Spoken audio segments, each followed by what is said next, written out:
work. I'm Justin Horo, joined by the bro, Lukey Stowe. Mace, you have gone over to Vegas, year one, both of you two guys. How are the players feeling right now? Obviously helps getting a win.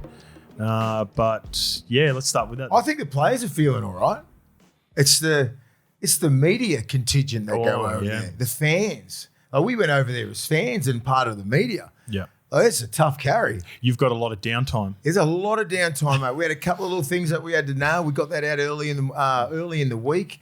Game day was good because we got there on Thursday. Next minute, it's Saturday. Next minute, we're flying home on the Sunday, like mid-morning, like 1:30, 2 o'clock. Lukey, what's the flight? Something like that. I think you were banging on my door at 11. Yeah, and I got out of the I walked out of the Cosmo at 10:30, and it was just like I spoke to Ren yesterday. I said, mate, enjoy the festivities. I said, I'll give you a tip. Just go straight through, and go. That's fair. Go straight through. Pack your bags. Yeah. Amateur over here didn't pack his bags. Pack your bags before you even go out. I said because you won't get home. Grab your bags, get in the Uber, and just get to the airport and just sleep your 16 hours on the way home. Yeah, it's not a bad plan. Yeah, it's not. I said because your body clock is so far out because you got there on Thursday, you can't acclimatise to anything because you hit the ground running, right? You're in straight away.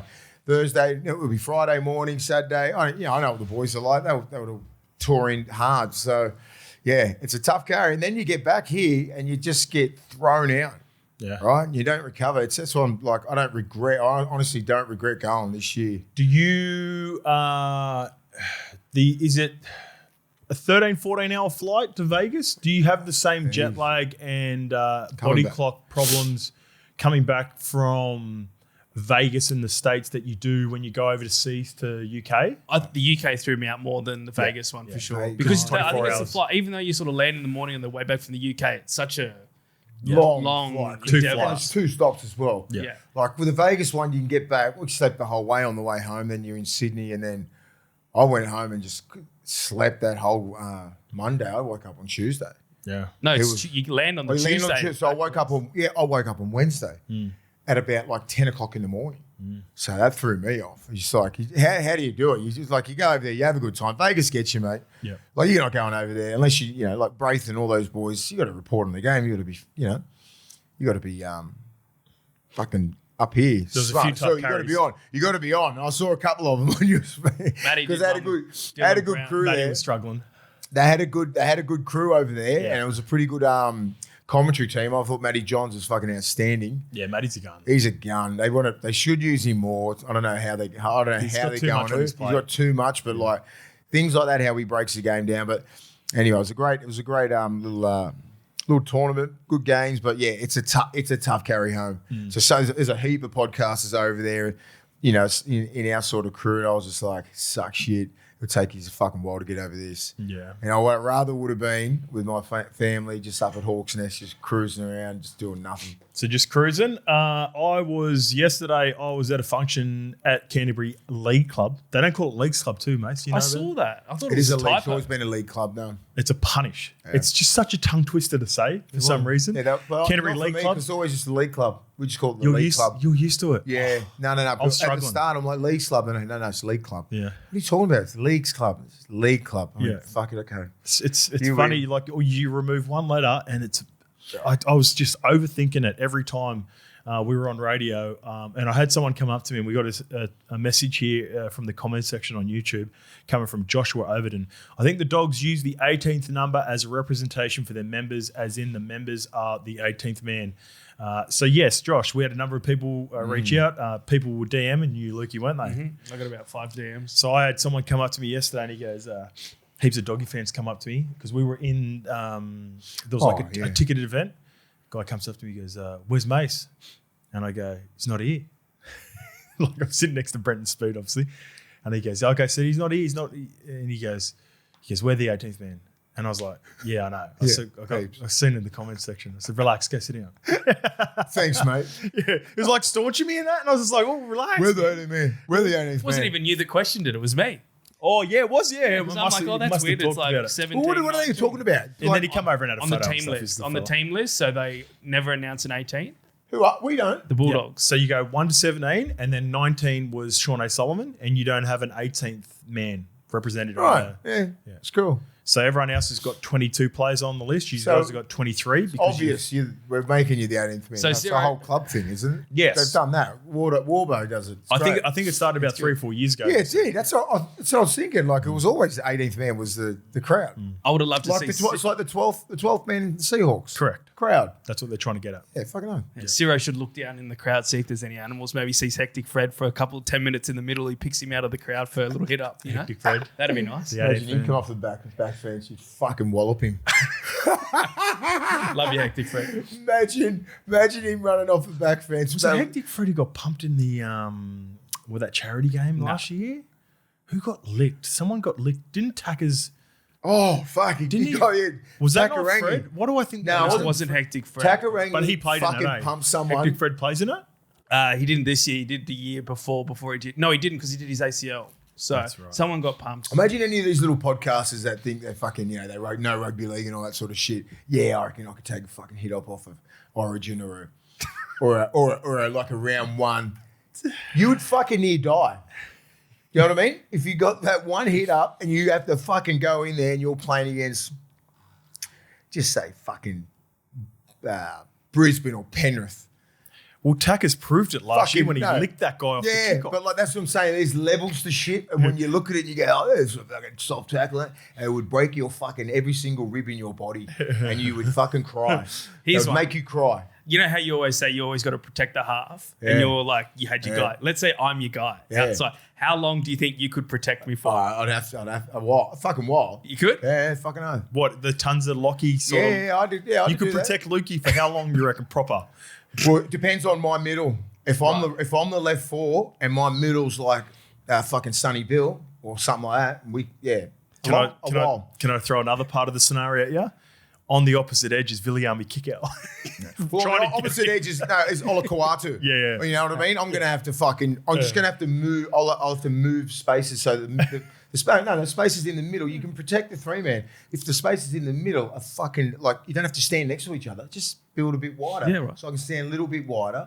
Yeah, you can fix it. You can really. I'll take that. And smart defenders like Tunza and that they take Lockie's space. Yeah. And all the other defenders, mate. Can I throw another part of the hypothetical at you, Mace? Yeah. Do you want Lukey taking it to the line or do you want early ball? Early ball. It's like Ogre. The great Marco Mealy when he's getting the ball goes, get outside C. And I'm like, I'll fucking get the next one. Just play it quick. I'll stick as the level's 18th man. Not going anywhere. By the way, speaking of protecting younger players, caught up with Mitch Woods was there yesterday. Okay. Jesus is an impressive kid. Very, very good kid. I tell you what, that's why everyone's rooting for him. If he was a dickhead, there wouldn't be that many. 100%. Mate. He was very charismatic. Was my takeaway. First time I'd met him. Yep. Looks to like when I watched him last year from the box. You can see he said he's put on about 3 or 4 kilos. I reckon the hemish injuries might be a silver lining in that. He gets to get in the gym. But Mace, if he can back it up on the field, he was superstar. It was his first ever interview on radio, and mate, very impressive kid. Yeah. So yeah, good. I'm sort of rooting for him now. That's why a lot of us are. Like I've known Woodsy since he was 15. Yeah, 15. I'm like, very impressionable young kid. Impressive young kid. Yep. Right? Come up, shake your hand, look in the eyes. How you going, Willie? This, that, blah, blah, blah. And he's still like that now.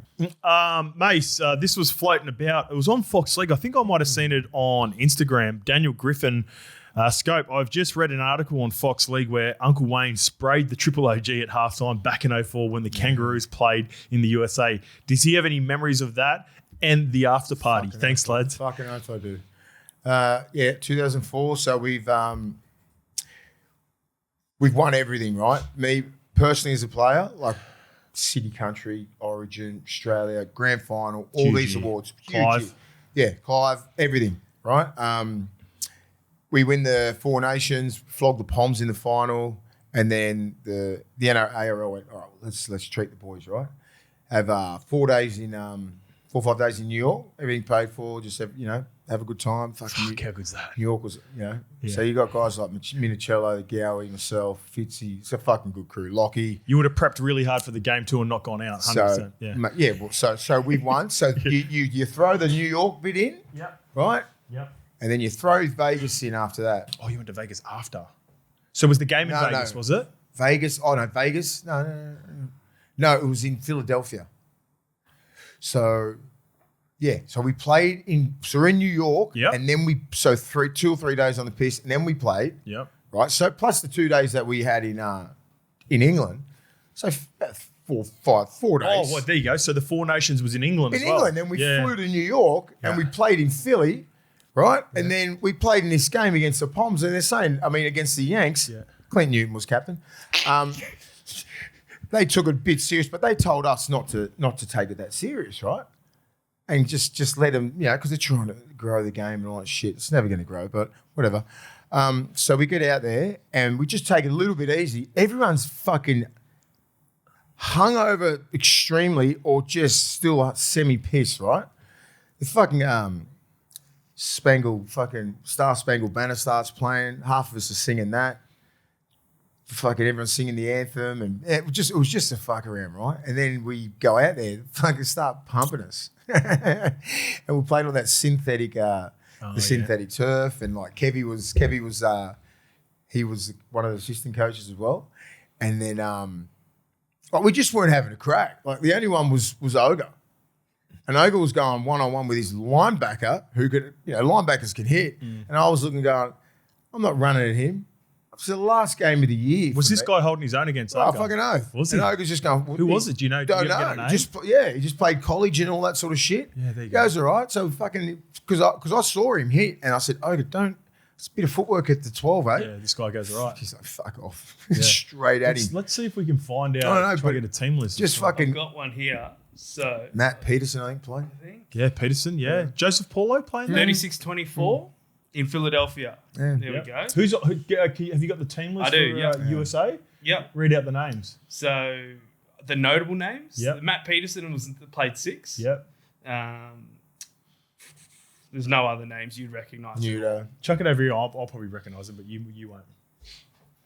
There's a couple of young Polynesians. Where are we? All right, here we go. Ben Kelly played in first grade in Australia, didn't he? Yeah, he did. Canberra. Yeah.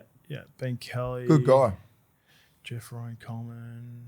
No, you're right. Far out. That is a fucking... So John Cartwright was their coach. So the 12, his name was Shane Maines. Yeah. And was he an Islander? Because there's a guy called Christian Rahui in the 11. No. 12. Yeah, he's a white fella. Yeah. Just stacked.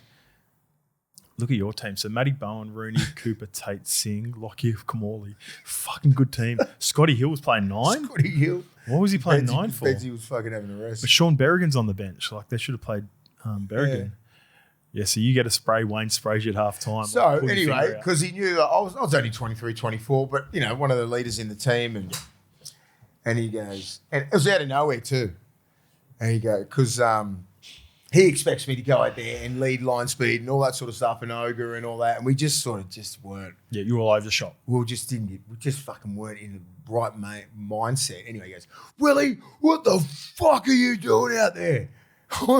So he goes, you going, you're not fucking doing anything, you fucking this and that. Like, just fucking rip me.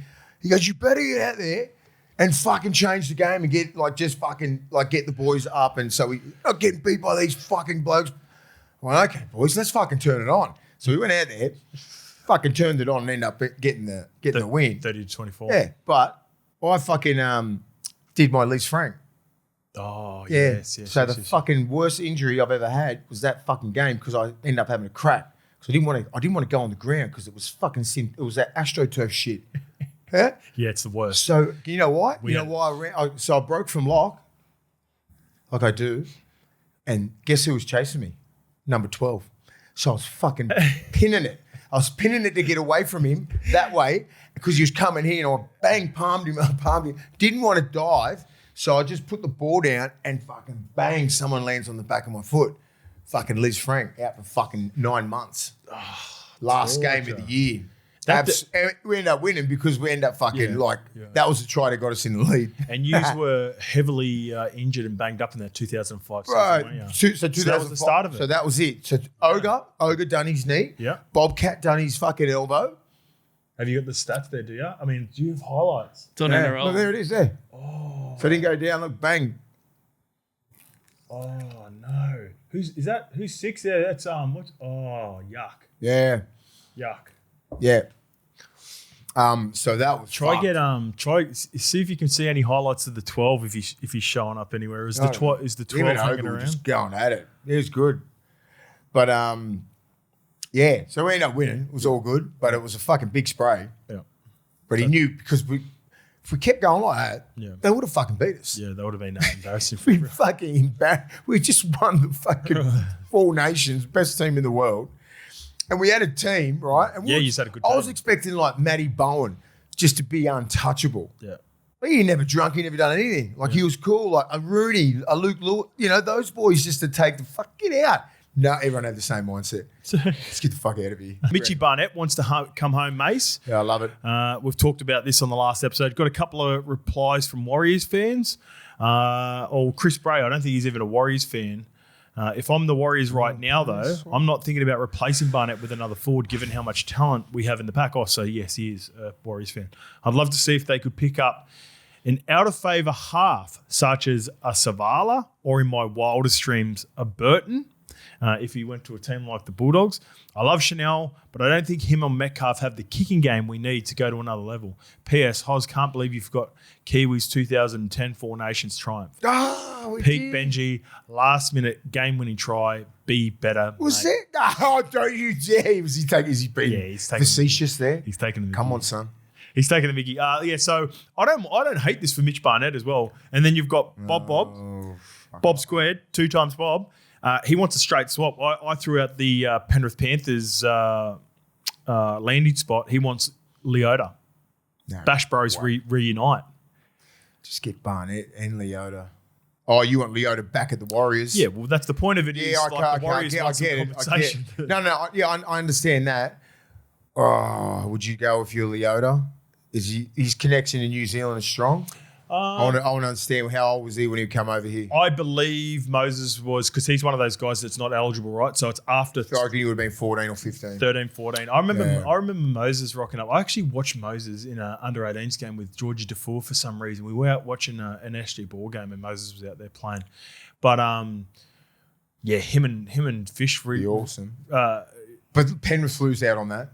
Pardon? Penrith lose out on that because I think Leota's still a premier prop. For sure. But the point is I understand the player swap and the compensation for the team. So like the Barnett and the Makes Warriors sense. want to get something back similar to what we've been saying all along with it would be a straight swap if you're going to go Barney for Leota. Yeah, that'd be so good. There's no fuck around. We've taken like you one of your best young up and coming halves, and that would be like, no, you Leota, Barnett swap.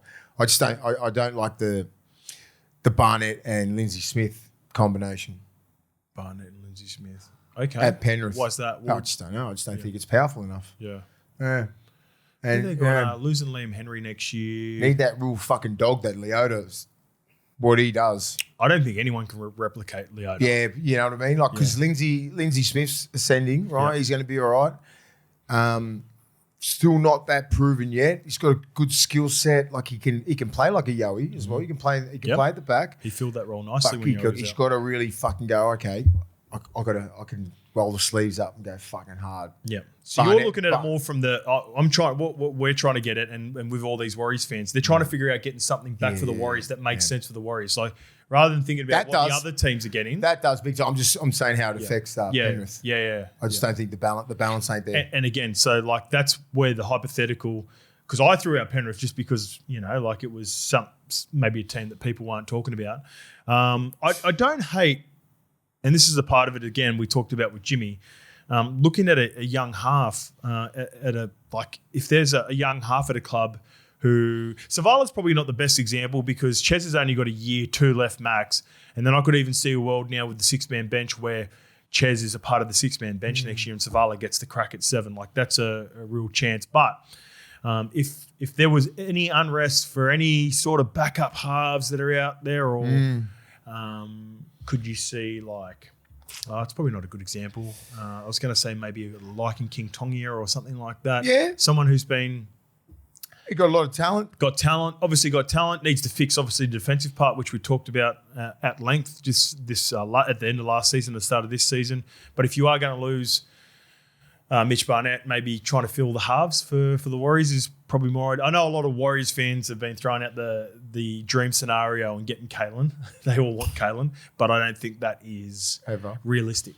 I don't think that's realistic. You've got enough outside backs. You know, you need a half and you need a front row. That's it. That'd be a good swap in reality. It could make sense. Depends how much they're going to pay Leota. Yeah. Yeah, like he's not on like 900 or anything like that, is he? No, yeah. So he's a part of that crew. Remember, I told you off contract next year. Yeah, so he could do the Warriors top him up just like Mitchy Barnett would get topped up going the other way. There was actually a comment in there, and I'd agree with this as well. And I sort of didn't put it in, but I think it's a good point. I think if players leave. And I think we talked about this when Adam left. If players leave for compassionate grounds, they can't get any more money than what they're on currently. Oh, okay. I think that's, you know, but like what about Leota back to that? That's not compassionate grounds. You know, like that's just a swap. So Barnett can't get more. Yeah. But Leota go. So just say Leota is in that crop of like when you said 2027 or 6 or whatever. I reckon he'd be on 650. Yep. Something like that. I think so. Is Leota still in his prime? He's starting to dip on his prime for sure, but I think you got another 2 good years out of him.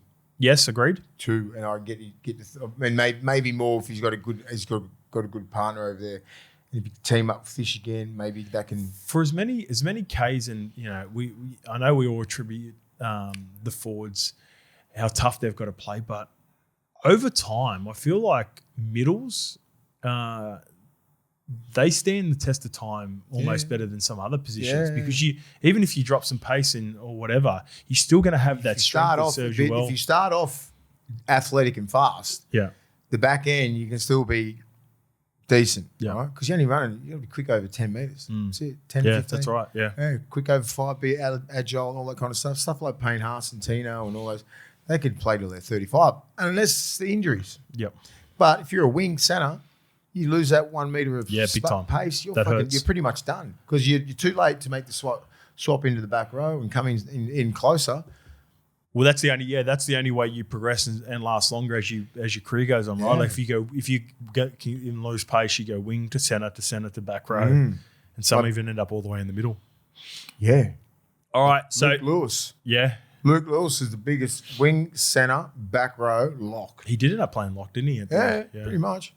Here's one from people, because I mentioned it as well during that Queensland era. I knew there were moments that New Zealand did well, but I just couldn't say for certain on the spot. So I had a number of people who got into me and let me know about the success that New Zealand had during the dominant Queensland era. So Wasta.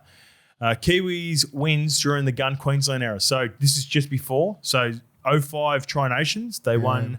That was New South Wales' last ever series win. That's just after the famous Joey series. We got pumped. 08 World Cup, 2010 Four Nations, 2014 Four Nations. New South Wales won that year, but Queensland won the next 3. So yeah, that's still part of the dominant Queensland era, right? Yeah, fucking oath it was. 2015 Anzac Test. 3rd win in a row as well versus the Kangaroos. So went on a nice little run there in 14-15. Jesus. Only just lost the 06 Tri-Nations in extra time. Freakish Lockyer try. Willie played in that game as well. JT dummy. Don't forget that. Yep. We took some absolute hammerings in between the highs as well, but we won't talk about those. Up the Kiwis, up the Wars, love your work, L1 since day one. So like good little period there. I didn't realise 10 and 14 for the Four Nations.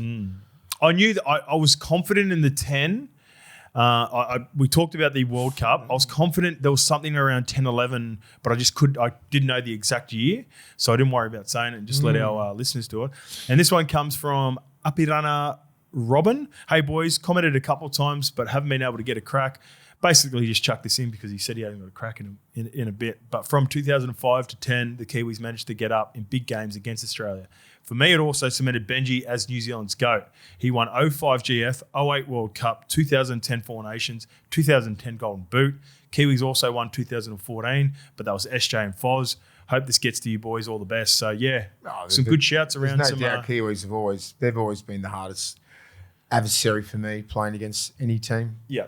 England, early 2000s, England was fucking hard. Same as New Zealand. The squads that I was playing against then, fucking stacked, aggressive as hell.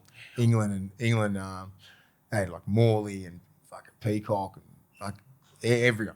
Shitloads of people. They're the best. Is the competition that you had against England when you started also a reflection of the Super League? Because remember that Super League was hard. Super League was legit, and not to say it's completely fallen off, but it was. Andy Farrell played, mate. The Super League was super competitive, and there was a genuine argument back in those days that the Super League teams would do really well against NRL. Oh yeah, that was genuine. It was like we could beat you guys. We could have a crack, and they thought they could beat us in every test. Bombs. Yep. So New Zealand. Yeah, and no one was going into but then that's what I mean, right? So 90s to 2000, start of 2000s, probably a bigger rivalry would have been arguably England. Yeah, and then as I've always attribute you guys with the Polynesian influence, but then Melbourne and the development of Kiwis and Islanders down in Melbourne. Attribute that to the success of New Zealand and because New Zealand were always and the Pacific Islanders at the time, Polynesians, were always considered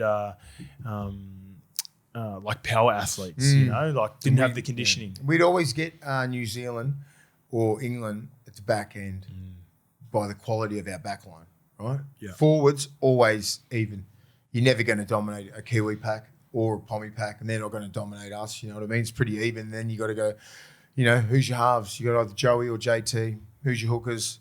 Badirius or Cam Smith at that time. You got GI. You had, Tamana Tahu. You had Mark Gasnier, you had Brent Tate, Jamie Lyon, Willie Tonga, Justin Hodges, Matty King, Guru.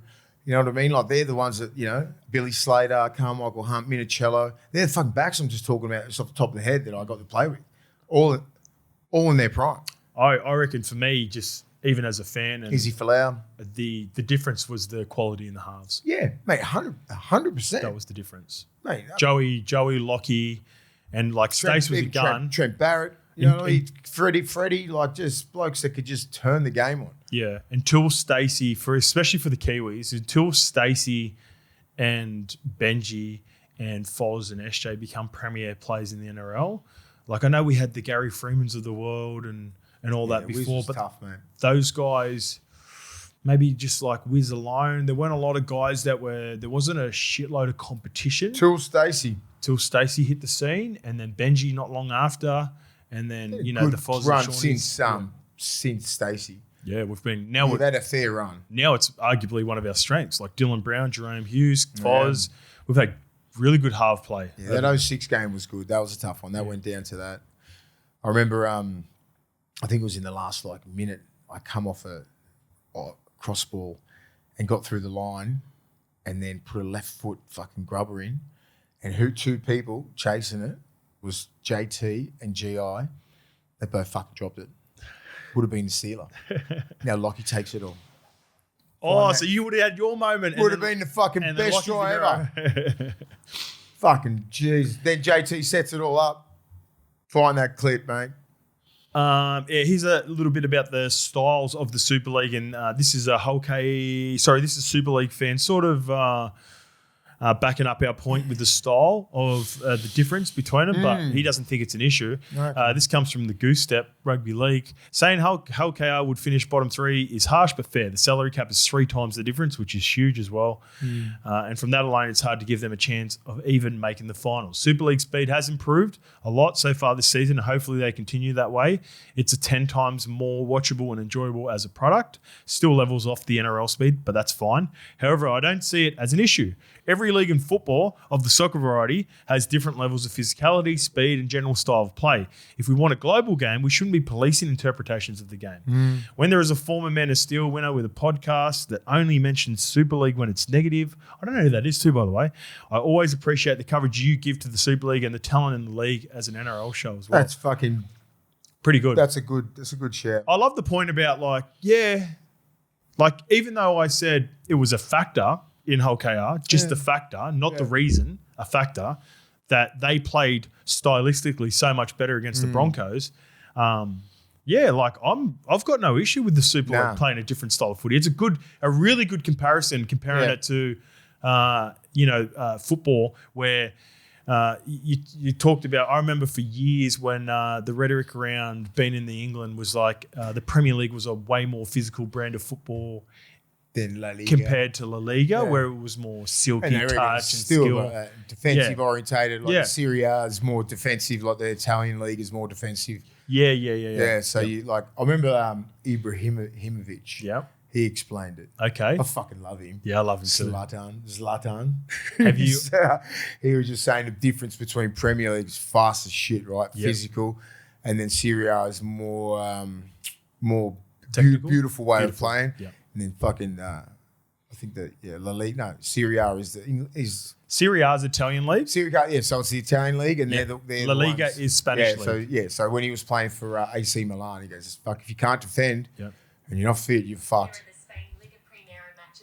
Yeah, did Siri hit there? Because I was going Serie A. Serie A. We're not talking to you, Serie A. Shut up, Siri. The only I can't find any Man of Steels that have a podcast. Yeah, who's Man of Steel? Unless they're Sinfield? referring to Jamie Peacock, who's been on a few podcasts. No. It's not that. It's like someone. Is it fucking? Is he hammering Jammer? Is he giving it to Jammer? But Jammer didn't. Man of Steel. Maybe. Did he? I think he's having a crack at Jammer for some reason. By the way, we love Jammer. Jammer. Love him. Jammer is. How do you explain Jammer? He did. He won in 2008. Yeah, so he's fucking having a crack at Jammer. There we go. Come back at him, Jammer. Charlie's listening. Charlie. No. With Jammer, because Jammer's very. I had a good chat to Jammer over there actually. We're on the piss, mind you. I love Jammer, but super passionate about the game, and sometimes Jammer. Frustrations come out with the way the game's been run and all that sort of stuff. So maybe that's he the wants take. it to be run 100%. Because he's a fucking Love Jim. yeah, but like he loves the game. Like you can see the pay. He loves NRL. He loves he's played like 500 games, 250 over 300 games or something for St Helens. He would have been young, 2008 Jammer. That's There was a gun, mate, straight Maybe away. 25. Jammer was legit straight away. Oh, what's he? I've got it. There's a fucking hilarious story. I'm 28. He would have been like 24, 3. Yeah. Anyway. Yeah. he's 23. Yeah, but good comment. Good comment. I like that one. Except for, sort of throwing our man Jammer under the bus at the back end. It just depends if it has Give to it a be goose step. Give it a little goosey away from that take. Or name him. Just say, James Graham, because otherwise we might be totally wrong. Yeah, we're throwing It someone could else be under Kevin the bus. Sinfield or fucking Jamie Peacock, someone over there. Peacock would have won it. Let's get to Vegas.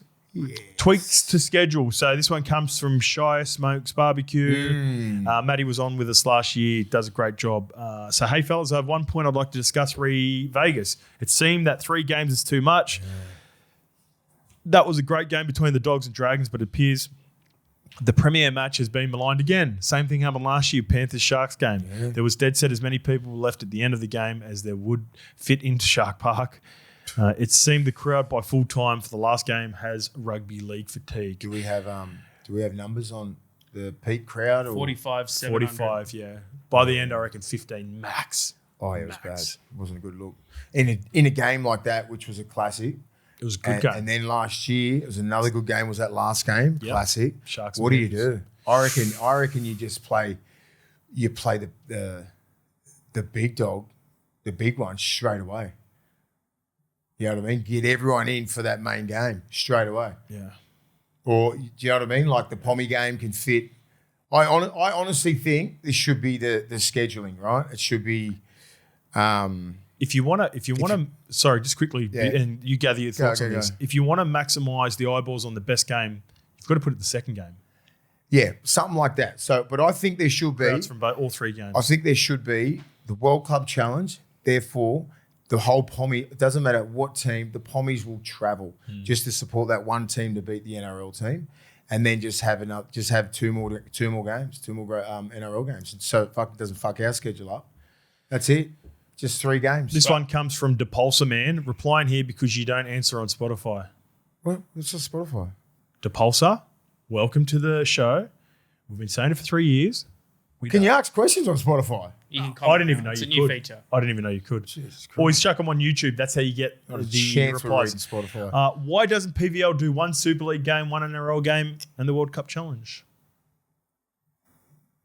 Something like that. Because then you get 3 Super League, 3 Aussie teams. Yeah. Because you need the Super League fan. They Fucking oath. carried You it. just need, yeah. They're awesome. They're awesome. I think that works, but like, how does that affect our season? It's the viewing. It's the view. Oh, so this is where it would affect it. This is where this one would be tough because I think they want to move away from, the Tigers of the world having the bye week 1 when they haven't played. So they're going to have to wait. And they're their bye system. So next year with Perth coming in, if you do 3 teams, then it's going to fuck up that rotation again. There's going to be a team having the bye of round 1. And I don't think they want to do that, but that's one little downside to it. But I don't hate it, mate. If we're going to do this World Cup Challenge and keep it in because I like it. You've got to have the World Cup Challenge. You've got to put that in. Would you put the World Cup Challenge at the death then? Because this is what I don't know. Are people more inclined to stay for a meaningful Super League versus NRL fixture? I think so. So Super League first, NRL second, World Cup Challenge last, and then both fans stick around for that? Yeah. I think so. I don't think there's any perfect answer, to be fair. I don't think there is either. But you need the pommies there. You want the pommies at the last game because they're the ones that are fucking going mad. Like they stay in there. They have to stay if you got the World Club Challenge, and they got just say Wigan or like one of their big clubs or whatever, Hull KR. Yeah, I reckon that's it. You just play. I'm not sure about a Super League game. Just here, I don't know. But let's just say one Super League game, one NRL game, World Club Challenge. That seems about right.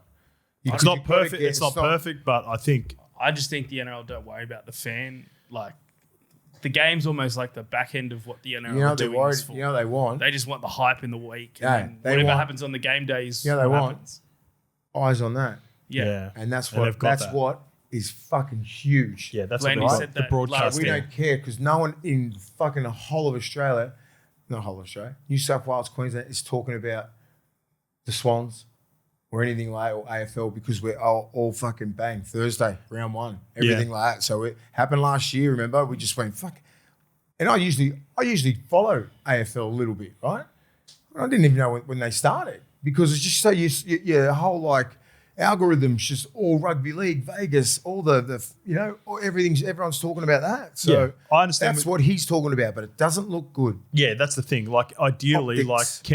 that's the main target is to, all right, put on a spectacle, go over there, make it cool, all the eyeballs on it. But you just need that last little, the icing on the cake is keeping a crowd there for. Would you go back-to-back days? Yeah, that's what I was thinking, but I think it costs too much. Yeah, I think it costs like a couple. They've got the stadium the whole No, but week it anyway. costs a lot to do that. Security. No, to run both days. Yeah. To use the field for both hospitality, days. security, all that stuff. Yeah, but like to hire the field. They only got the field for one day. Yeah. So like, I heard the numbers of that. I'm not going to say, but it's fucking massive. That's why they're not doing it over 2 days. Well, they're making a profit. This year's the first year it made a profit, apparently. Yeah. There you go. He's a gun, mate. He's a gun. He'll figure it out. Even last year, lost the year we were there. Even though I am high on what Peter VLANDY'S has been doing with a number of things in the game, still not a fan of his takes more recently on Lomax MASE. Hang in there, mate. VLANDY'S believes Lomax should not be hung out and strung. The reason I want to bring this up, though, MASE, is because we continually... Well, I saw a bit on it yesterday. Look, he's getting asked the question. So at the end of the day... He is adamant and he is desperate to get Zach back in the game. So every time he has an interview, it gets brought up and he's got a different take on it. Zach Lomax is a marquee player. Okay, he's made a mistake. We all make mistakes in life, VLANDY said. If he goes over to rugby union, they're going to get mountains and mountains of free publicity at our expense. Why would we want to give somebody to another competitor to get all this publicity? They got Joseph Suaalii and that's all they promote. No. What do you do? I think like if I was Zach, I really don't care about what he does at the moment. I just want him to be happy. I think he should go to union, right? Because he's going to end up playing you. I said this at the start. I said, why did he want to go to Melbourne for? Does he think Melbourne's going to fucking win the comp? Like he must think Melbourne's they've been in the last 2 grand finals. They're a winger off. Mate, I think you nailed it right at the start. Yeah. I think you built up a really good relationship. I reckon all this stems back from your take at the start before anyone had brought this up. I think he had a good camp with Bellamy and Panisi. And I think they love him.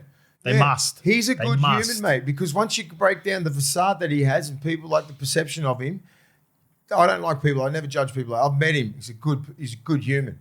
Right? He's a very good human. Before that, if I didn't know him, and I'm very smart like that, and I'm like, I don't judge people because people do that to me because they don't fucking know me until they meet me. They go, oh, he's not a bad bloke. You have any comments like that? Oh, I thought he was a real fuckwit. Yeah, well, that's Zach Lomax has got that rap on him as well. But you meet the kid, and he's a real respectful young man, but he's been advised wrong. I want to see him back in the game, but just for his growth and what he wants to do in the next 10 years, he needs to go play for the Waratahs or something. I don't give a fuck what publicity are you going to get? No. Come on, man. Like, they're not even on. Unfortunately, he's going to get publicity, but for what? A fucking week? I don't want to throw shade because we're going to use him as an example. And, like when someone cops strays for no reason, like Suwali's been brought into this for argument's sake because of PVLs. Again, this is a third sort of excuse. Me and Lukey agreed on this, though, Lukey. Like, this is the most, for everything that he said, firstly, he brought up, the person and what he did for him and all that, which really shouldn't come into it. Then second of all, they started to go down the mental health part of it. And I guess this is a part of it as well where they're, giving us different reasons of why Zach should be back in. I believe this is, from VLANDY'S point of view, probably the main reason. Like he wants to keep marquee players in our game and not give them to rugby union. And in a way, like he should have probably led with this and then, if that was the reason, then so be it. But I agree. To be fair, and again, this is, we're predominantly rugby league and I don't want to throw shade at rugby union or Swali, but man, unless the Wallabies have a big win, I hear nothing about him when he plays for the Waratahs. Honestly, and I hear nothing about Joseph when he's playing for the Wallabies. They had a good tour at the back of last year. Was it last year or the year before? Gosh, not last year. They got beat by Italy. No, it was his first game when he first signed. He had that gun moment against Springboks. And he's been super banged up. Then he came through, played last season, and then he had a couple of good games early in the tour before the Bledisloe.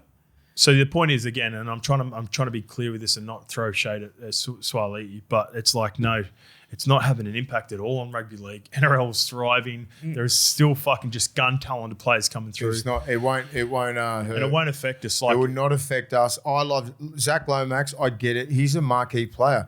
We keep saying the game's full of superstars. It ain't. There's about fucking 10 that you really want in your game that are box office. See, but I don't even think he's that. Though. No, but he's up there. He's right on the cusp. This has made him bigger. He's right on the cusp. He is a Can cusp. I say that? Yeah, he's just arrived. If there's not that he's just arrived well, the rep scene and everything. Yeah, the rep scene. Okay, but if you talk of the top 10, he's probably in terms of eyeballs and some 15. Of those freakish plays that he can do 15. in the air and all that. He's just below that. I'll give him 15 to 20. Right? Yeah. If you're going to rate from one, range. I'll give him somewhere around there. But it could be 15 to 20 best, popular best player in the game. Entertaining. Yeah. Good top looking. 10 now for sure. Good looking cat. I think. Now because of the stories. Good looking dude. He's marketable. He does freaky shit. Kids love him. That's what you're talking about, right? And the final point on this, just because of the reason I put it in here, is because all right, we've heard different reasons. You're not changing the narrative around why people don't want him playing for the Melbourne Storm. Nothing's changed. Yeah, I don't understand that. Either Parramatta get compensation or he lives with the contract he signed. That's the point. Well, so it doesn't matter if it doesn't matter if we don't want rugby union to get him, or he did a great deed for you back in or all that stuff. He signed a contract. Contract's been signed. If they don't get compensation, then don't intervene. Don't everything he keeps saying. It's getting me think that he's going to just put himself in the middle of it, and NRL fans are fully against it. Yeah, I don't think he should be doing that. Valand. I mean, like, just say, I don't know what the fucking Melbourne thing is. And then you got that trip coming out a couple of weeks ago, fucking hammering him. If I'm Zach Lomax, I'm like, you just threw me under the bus again. Trip was sticking up for him, not hammering him. Trip was just saying. Sound good. Yeah, no, Trip was definitely sticking up for him. Yeah. So, Well, but didn't he say that we're talking in January and stuff like that? Oh, the text messages that were text messages got leaked. I don't want those leaked. Well, no, it's because the club subpoenaed No, it's subpoenaed. So that information was already out. He was trying to explain the situation. I think the issue with it is, and correct me if I'm wrong in the comments or whatever, the problem is allegedly around the timing of when he did the release to go to 360, there was already some conversations with Melbourne Storm. Correct. Which is what they're in the High Court for, because then that's the problem. That shows an ulterior motive as to why you're looking for your release, allegedly. Yes. Yeah, that's the grey grey area that we're like, what are you doing? That's kid? why it's gone this far. Yeah. Nobody can really comment on that until it's been... Like, if he didn't have a word to Melbourne at all, none of this shit would happen. Allegedly. He may never have. We'll see in court. Yeah, because the court wouldn't have subpoenaed anything and nothing would have been out. And, like, why do you think there's a couple other players that have definitely signed with... The fans and everyone's like, you're trying to architect a way to get out of a contract to go to another club, which is why everyone's blown up. Yep. Fair. All right. There we go. Let's get to some footy. Finally got some meaningful footy. Do we want him back in the game? Yes. Is he going to get back in the game? Is there a chance that he's going to play this week? Has he got any idea? No chance this week. Yeah, no but chance. like, is he trying to negotiate with Melbourne still? It starts today in the Supreme Court. God damn, it's carried on. So it's going to be news all week. There we go. Okay. All right, let's get to some footy, eh? Leeds versus, we'll just a little bit on this because Leeds absolutely pumped LKR. Sivo got 4 of the best. He's going to be hard to stop over there. It was so good to see him playing well. The 4 tries were good. His reception from the dropout, and then he almost takes it the distance as a Parramatta fan, Lukey. That was vintage Sivo, that. Yeah. Like, I did actually... That's not even NRL. I haven't even seen that version of Micah Sivo in the NRL. He runs 25 metres, catches the ball, coming off an ACL injury last year, takes it the distance, shift, go out. Ryan Hall scores in the opposite corner. Fiji genetics, mate. The tries that he scored where he's just like, I think it was it Joe Burgess on that The side? first one where he barged. No, Joe Burgess was on the other side. It was Tom Davies. He was holding Tom Davies like this and just goes, Like, he is going to be a problem over there, and Leeds is a fucking premier club. He'll be a god there. Yep. He'll be a god because he's like, how old's Ryan Hall? He's got to be near 40. Yeah. Fuck me. He's been playing forever. But Sivo, what's he like, 28? Nah, 32. Really? Yeah. I threw that because I was going to look into it for the show. I was going to say he's 18. Well, I was looking at it. He's got a Fijian passport. He's probably fucking 40. The reason I was looking into it because I was like, man, could we see Ryan Hall's 38 too? By the way, yeah. The reason I was looking into it was like, man, we could see Sivo come back to the NRL. 32 is probably no. Yeah, just finish out, play, mate. Dominate the Super League for the next 2 He'll or have 3 another years. 3 years over there. Is that Man of Steel territory if he keeps going like this? He gets 3. Is it hard for a winger to get that? No, Winger's got it. Paddy Richards got He'll it. get close to 40 tries this year. He's got 6 in 2 games. Yeah, he'll go close to getting 40. Yeah, across all platforms. Yep. Yes. Yeah. So he'll dust Challenge up Cup. the Challenge Cups and just he could get a 6 in one of those at Batley.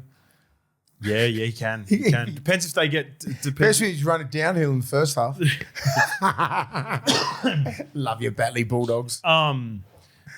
It's the first proper game I've sort of sat down and watched Jake Connor in a long time. I've seen highlights of what he's been doing over there since he's arrived at Leeds, and Brad Arthur's clearly got the best out of him. It's a head scratcher to everyone in England. Remember everywhere we went, Mace, everyone was like, Jake Connor, and you're like, who is he? And he was the man of steel for them last year. He got you weren't totally across him. Until you said. Yeah. I said, why? And then a lot of pommies are like, after, when we're just walking through the crowd, or Hull KR fans, and fucking Jake Connor, like, why isn't he playing? And blah, blah, blah, blah. Like, they don't like, and it's the coach. Yes, it was a personality. It was a personality thing because Jake's a bit of a, I don't know. Yeah, rogue. Bit of a rogue. Brad was saying that on 360. He's a bit of an out there character. He's a bit of a rogue, got some character about him. Sean Wayne fucking loves his structured Wigan sort of boys and all that kind of stuff where, oh, mate, they're the problems that you need when you play against Australia. Yeah. Because you don't know what the fuck he's doing. Yeah. I don't like playing. You don't like playing against those guys. They're hard to play against. You got it because, Australian defensive systems, all great. Most systems are great as well, but you need someone who's going to test us. You can't play like when we're watching. What I say, I could tell you what plays are going on, block for block for block. You're not going to fucking go around us, mate, ever. Fucking front lines all the time. Got to hit them sometimes. That's whenever they started fucking doing those, get a little bit of joy. You know, Kai Pearce-Paul and stuff like that. Like, you got to hit those lines. They don't have a genuine threat on the back row where they used to have mad threats. Do you know what I mean? Like Ellis was a threat on the back row, like a left side back row. Kai Pearce-Paul has got that, but he likes to offload a little bit. Yeah, Bateman's a little bit of a different sort of player. Yeah. So some young kid needs to come up and just fucking start dominating. Yeah. Do we have someone in after us, Leaky? No. Is there anyone in there? We're booked till 12. Oh, yeah, sweet. That's not to say that he necessarily would have carved up, but geez, I would like to have seen him. How old is he? Jake Connell would be 26. He was good mates with. He'd be like 31, 32. What? Yeah. Yeah, he's been around. 94 he was born in. Yeah, okay. Siddle. Oh no, that's the coach. Yeah, he must have been a coach at 31. Yeah, so would he come over here? No, not here. No, it's more so that a lot of the Pom fans wanted to see him in the Ashes tour. I wanted to see him in the Ashes. I wanted to see him, especially when it was 2-0. Yeah, just to give him a crack. No, like you got to be part of the squad. So he wasn't even a part of the squad, so he can't. That's right. Yeah. Fuck, sorry. That's the one that they were furious. Yeah. How do you get Man of Steel and make that squad? It wasn't like that squad was like a fucking, a killer squad where he couldn't fit in. Yeah. I think especially with some of the more, even though I like him, my man Wellsby from St Helens was super banged up and out of form last year for St Helens. He didn't play that well. So he only plays the one game and then he goes. About the fullback? The fullback, yeah. So he had a bad series. And he's a good player. I rate him. Yeah, I rate him. Yeah. And he's better than that. Yep. He's a lot better than that. And you know what? Like he's getting up of age too, and it's like someone comes along, takes his spot, he'll be in some trouble to make that squad again. All the chat for the coaches anyway leading into this is around Willie Peters, and I still think Willie Peters has done a phenomenal job. He will be up next. Hey, BA, I'd love to see BA get another crack. I really like Brad Arthur from my time at both Parramatta and Manly. He needs to win a trophy. He has to win a trophy this year with the Leeds to put his name back up there, but this is a great start. Smacking Hull KR after everything that they've done over the last 12 months. Yeah. And they've got, by the way, in the lead up to it, I was listening, they've got a really good record against Hull KR. So there's something unorthodox that BA throws at Hull KR. 3 out of 4 times last year. It was 2 from 3, and now it's 3 from 4, including this game. Yep. So that they play well. Hull KR was bound to be, Yep, that's a factor. Yeah, it has to factor in. Like what they did, they just won the World Club Challenge. I know what Hull KR's like. The boys up there, they fucking would have went mad. The last thing it would have been, then they're going in Vegas, mad again. What did this game mean anything? Yeah, was it a round it's game? a Super League point. Yeah, okay. It's a Super League game. They're 0-2 in the Super League because they lost the first round. So they can get the spoon this year and be sweet. So to our point, and I'm not. And by the way, I'm not completely hammering Hull KR. I fully understand, mate, the enormity. Zero fucks. The enormity of what Brisbane presented them, that they were able to live for that, but they clearly before and after had put everything into that game. Like they emptied the tank for that game, got a great result. They've won 4 trophies, but they lost to York City, who York City have got and jagged another wing too. Shout out to my man Ben Jones-Bishop, winding back the clock. Ben Jones-Bishop. He's winding back the clock, the old boy. He's doing great things at York City, but they've got 2 wins. They've got 2 dubs. And they were obviously looking forward to Broncos when they played York, and they thought they were just going to roll through them. And now, after beating Broncos, they thought maybe we're just have to turn up. Maybe we're invincible. Yeah. Maybe we got to turn up. And Leeds went, fuck that. 56 is not good. Mike Acevo just went, whooshka. 56 stiff arm right in your face. You can handle getting beat by, 22-18 or something like that. Nice tight game, but the wheels haven't fallen off Hull KR. That's just hard to come back to earth. Yeah. Shout out to our man Peter Hiku. Yeah, Big Pet. 300 career games, MASE. So that's it, mate. Had a chat to him throughout the week too. It was good to chat to Pet. I got him on radio and sent a bit of a video over with a couple of the boys that were close with him from my time at Manly. Jeez, he's fucking just a good, solid player for a long time. So and a great human. So 300 great career games is an unbelievable achievement. So how old's Pet now? Pet 32. I feel like for majority of the podcast, we always just like trying to figure out people's ages. Well, I'm just trying to say, like, Pet's been around for 33? 33, yeah. 33, I'm trying to say how many, Oh, that was going to be my guess. I'm just trying to say how many more years you reckon. That's all. Yeah, 2 more years, Pet. 2 more If years. he keeps winning the whole KR, mate. And his rig's looking way better than it was at Manly too. Is it? He's dropped a couple of kilos, yeah. Nice. Him and Lingy. Well, he can do that. He can do that all the time. He's fucking fluctuates a lot. Yeah. Let's get to the Knights 28 defeating the Cowboys 18.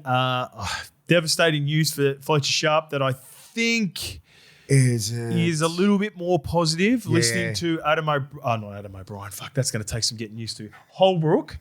Listening to Holbrook in the presser with Tyson Frizzell, he said it's not as bad as first thought. So let's put fingers crossed for Fletcher Sharp. Hopefully it's not an ACL. I heard PCL. PCL? I hope it is. PCL. PCL's okay? Sweet. Yeah, what's PCL, mate? 2-3 weeks. Posterior cruciate ligament. Posterior. I'll try and find where I saw it. I tell you what, if it's 2 or 3 weeks. Posterior, it's fine. If it's 2 or 3 weeks, give me 4 because. Give me, easy. There's something there. Yeah, they look good. It's unorthodox. It's not traditional halves play. It was a Cowboys team that didn't look great, but they were sort of scrambling because a lot of movement going on. There's a lot of movement. Yeah. There's a lot of movement and I liked it. Yeah, it's good. You make one wrong move or wrong read, you're fucking getting skinned. Yeah. I love that I love that Fletcher was just moving around too. Yeah, consistently Dylan Brown was just doing fucking both sides of the ruck. Yep. Dill sat predominantly on the right, but moved over to got into first receiver on the shifts to the left, which was good to see. Kalen got more on ball like we expected, and Fletch just popped around. Any offloads, he sat around the ruck, and then it felt like as soon as there was a nice, strong direct call, all right, let's get out the back, and they started to move on shape and had some nice moments. It's going to be weird how Newcastle, there was a lot of movement, and it's very unorthodox. Mm-hmm. So a lot of clubs will be looking at a lot of video, right? And it's because you haven't seen that shit before. You're like, okay, where's the cues for when he's coming around the back and where does he stand? And that's how you're going to stop Newcastle. Cowboys' defensive system, it's okay, but they're not like a Penrith. A Bulldogs team works pretty hard. Brisbane, Canberra, they can fucking move. They move really well. So it's hard. It's very like, I'm looking at it going, fucking hell. There's some real elaborate plays just like from one fucking, like on the 20 metre on the right side of the post, fucking massive shift.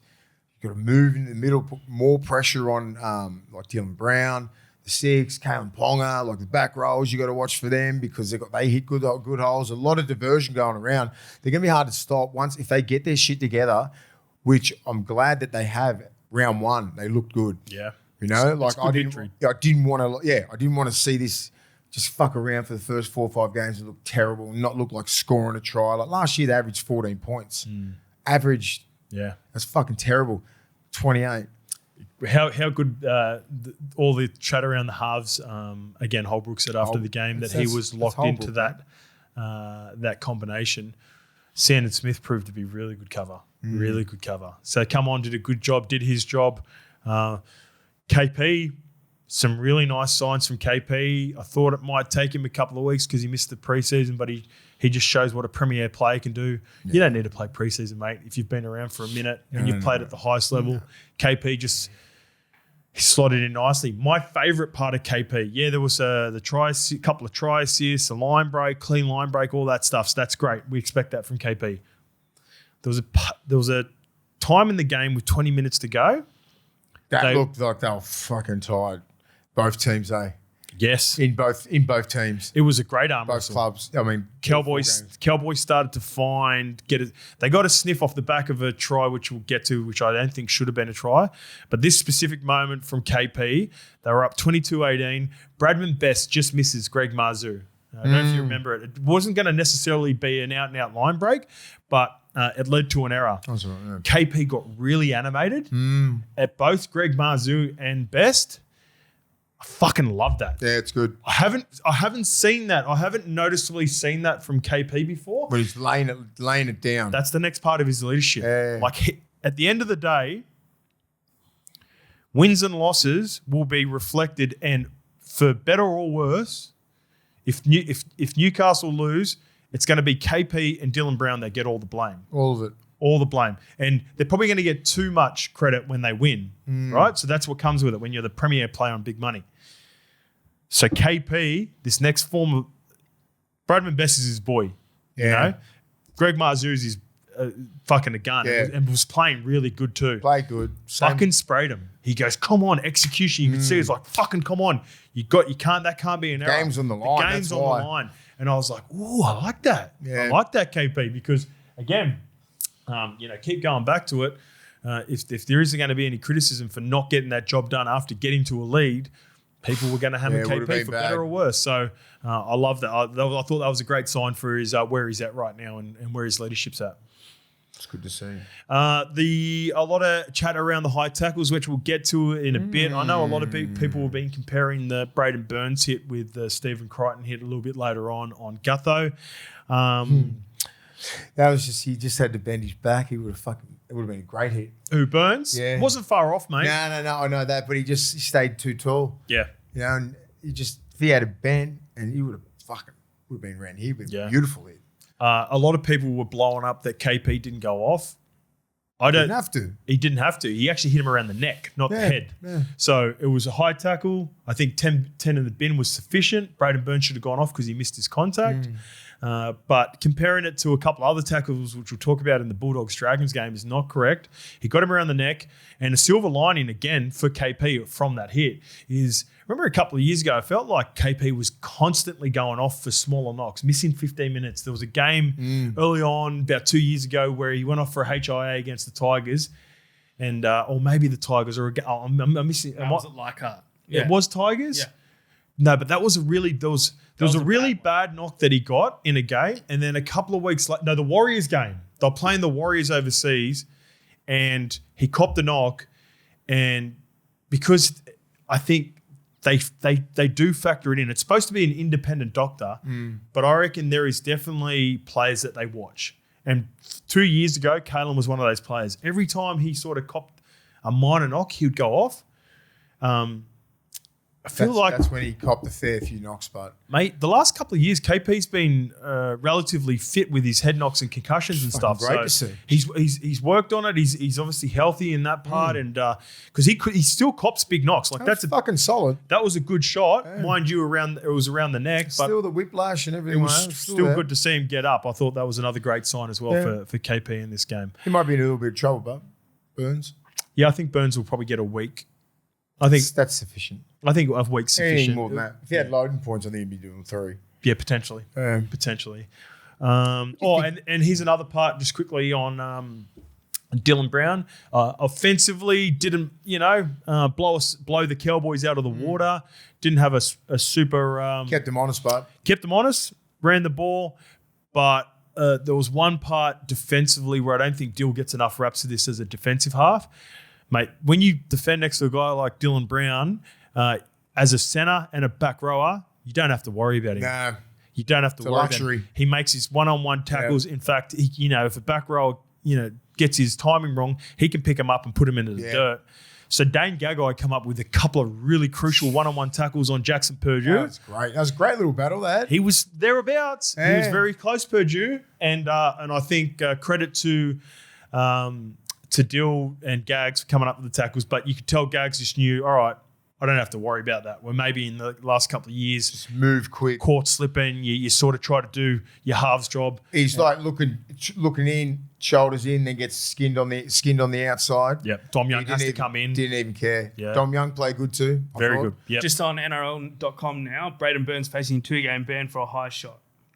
It's a bit much. It's a grade 2 offence. Didn't look good. Yeah, the contact was high around the neck. That's what it is. Like everyone's. So he saved KP by not hitting him in the head, but it's high contact. So both Frizz and Tuipulotu facing fines for grade 1 offences. We'll get to Tuipulotu in a bit because I've got a huge take on how that really affected the Dragons. So hang around if you're a Dragons fan for that. Cowboys, Mace, we've both had rib cartilage injuries. They're awful, aren't they?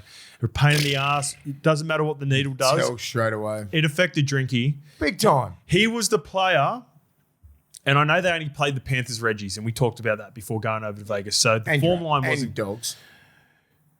No, Drinky didn't play against the Dogs. Oh, but the Cowboys did. Oh, sorry, yes. Yeah. They didn't have much of a... Yep. So Drinky looked sharp in that trial, and I really do think he's in for a big year, but this is going to be a pain in the ass for him for the next couple of weeks. Rib cartilage is a fucking torture. Because you know what? You have to play. You know what his fucking ribs are. Yeah. Lift the fucking one arm up, get under hooks, fucking jam his ribs. Get off. Get him off early. Because he comes on, I bet they put whatever if they've got a 18th, 19th man who could play that, just say Purdue or whatever, a centre. So you could have a centre in there. You'd have a genuine centre, like one of the, I think the kid who played in the centres last year. So you'd have a centre on the bench. So you know Purdue drops straight back to fullback if Drinky goes off. And the old mate coach straight into left centre. I wonder if they could what's his name? Valea. Another option they could have done. He wasn't a part of this six-man bench. No, Labert's out injured. Kentucky Derby was on the bench. Maybe they could have moved Burns into the centres because Purdue, they actually looked more dangerous in this specific game when Purdue went to fullback. Yeah. Because Drinky was clearly carrying the injury. Yeah. When Drinky was good with Purdue, there were signs that was going to look really good as well. So it really affected... it affected everying. Like especially when they were in good ball. Fluidity. Yeah, and when they were in good ball, they didn't know he couldn't pull the trigger because that ball that he throws, it's fucking, you feel that. He's got no power in it. Yeah. So he's always going short, and he was hesitant into contact too. Oh mate, because people are coming hunting into his ribs again. He's exposing them. It's a fucking terrible injury, and it's going to affect him for 6 weeks, and when they jab you, it don't do shit. It doesn't do anything, mate. So you just got to. So he won't be able to get hardly any reps in at training. Yeah, you know what I mean? Like it's just one of those injuries. That's like, you'd rather break your fucking rib. And you know what too? It's going to affect his weights. Everything. Weights is going to be very difficult. Wrestle's going to be difficult. And they go, just do legs. Yeah. No, what's jamming on your back? Like everything is here. Yeah. Everything. Like you just can't get away from it. Like you just got to rest. And then just play. It's fucking bad. And the thing with... It's annoying. That's what it is. It's annoying. Yeah. And when you come back and you think if sweep by the end of the week, you might do a little bit of contact, bang, straight again. Yeah, it's torture. It's torture. And it's going to really... It's worrisome for the Cowboys because he's their X factor. He's the guy. I know there's desperate times up there right now and Todd Payton would clearly be feeling the pressure because he was the coach going into the season that I alluded to. Him and Siebes, they're the two coaches that I think are at least feeling the heat a little bit. You know what? So, you go... Don't have a good... Both got good top 8 squads. That's why. You don't get... One of these teams don't get in the 8. Yeah. Willie Petty's taking their job. Yeah, he'd definitely be in the conversation. I think he'd be conversation for Cowboys, conversation for Manly if they underperform. Here's what I'd do. And I reckon he's a better looking fullback than I seen him playing 6 last year. I'd move Purdue to fullback and bring in that young kid. Is it Sutton? Is it Liam Sutton? Yeah, put him in the centres. Yeah. Put Liam Sutton in the centres because he was solid. Yeah, he's good. And give Drinky. Or you want Drinky to have a break? Just give him a break for a week or two because otherwise it's going to linger all year round. You're going to get to Magic Round. You've got a fucked record. Yeah. But here's the thing. This Mace, you know what fucking footy clubs are like. You can play on them, right? Everyone knows you can play on them. Bad. But are you going to get the best version of Drinky? But Probably not. Look at the depth they have. Some teams are, they've got a big shortage on quality fullbacks. Purdue's a quality fullback. So I'm can play fullback, I could go, and you got some decent centres there who can take Purdue's job because Purdue's not an out-and-out centre either. So no one even knows so you can have a genuine centre. He's a work in progress. Give Drinky 2 weeks off and it's just no contact and just Because you got to think of the season, mate. It's a marathon, not a sprint. I know you want to get off to a good start, but Drinky's not. He's not Billy Slater or Greg Inglis. Let me get. He's important, but Purdue can do his job. You want their draw? So yeah, please. Yeah. They play. They got the Tigers. So they got the Tigers here. I've got them here. Tigers ain't no walkover anywhere. Nah, that's always a rivalry game. I'm more looking at the dates. Yeah, that'd be cool. I'm more looking at Saturday, Sunday, Saturday, 3 p.m. So no, that's cool. Here's what I'm looking at. I'm looking at the dates here, Lukey. So I've got their schedule up here. This is what I'd do. A week off next week because that's when the official first round completes. Round 2, the 14th of March, 3 p.m. against the Tigers at Leichhardt. That's going to be a tough game because that's the Tigers' first game of the season too, by the way. Tigers aren't playing round 1. And Leichhardt, you said, 3 o'clock Saturday. I would go, you know what? Let's go Purdue there. And let's bring him back for a really important game at home against the COWBOYS, which is the Sunday last game too against the Titans. I reckon they could possibly rest him for both those games. No, you want to get the Titans game. I'm just saying, I just have faith in Purdue at the fullback. That's all. Yeah, okay. And I just think, you're right, that's 3 weeks. And then he comes back against the Storm. Yeah, fuck it. That's a full month when he comes back. Yeah, that's a full month. Yeah. So if you can do that, or you know what I'm thinking is going to happen, fucking none of what we just spoke about. No way. He's playing every game. They're desperate. He's playing. And he looked bad. And he Payne Huss at Brisbane last year. Yeah, get out there. Don't care. Found a way. Ends up calling Uncle Wayne and signing down. Yeah, done. There was a couple of little mishaps in both games, which is understandable. One thing I'm going to be better at this year, Lukey, I'm going to talk to referees this year. I'm not going to yell at them. Okay. All right? So I'm made a phone call. I'm going to give constructive criticism. I know they watch, not just us. They watch content. AK watches, 47. I think we've got to get away from that nickname, mate. I threw it out there because I remember. Love it. Do you know the first person athlete to get that nickname? Oh, let me think about that. AK-47. It's a throwback. NBA. Yeah. NBA. 90s, early 2000s. Not Latrell Sprewell. No. It goes with the name, the initials. I'll give it to you. You might not get it. Utah Jazz. Andre Kirilenko. Oh, Kirilenko. Was that AK, wasn't it? He was the OG AK-47, but he hated the nickname because they got the gun laws. Terrible gun, mate. It's a terrible gun. It was. I don't think he liked it. Anyway, and I'm going to speak in more detail to the Bulldogs Dragons game about how a couple of decisions from Adam G led to the Dragons being put under the pump. But was it Grant Atkins? Atkins was the referee. G was the video referee. Yeah. The obstruction on the second Taulagi try, where a player does an old-fashioned. What do they used to call it when you run behind a player? What's that called again? Sweep. Not a block play. Not a block play. Like it's called obstruction now, but it used to be called this is going to annoy me now. It's just escaped me. Anyway, he ran behind another player, caught the ball on the out. A player goes through. Not only does he go around that player, but also Jermaine McEwen got checked ever so slightly where he could have put kick pressure on Jay Clifford, who I think rolls it on the foot. Taulagi scores the try. Oh, yeah. And that was confusing. That was Ashley Klein and refereeing, and then it was Chris So Butler. he ran behind him. The guy ran through, and then Clifford was on that quarter before, and then he put a little kick in. Clifford caught it on the inside of his back row. I think it might have been the system. Yeah, it was. It was the system on the left side. Or Kai O'Donnell. One of them two.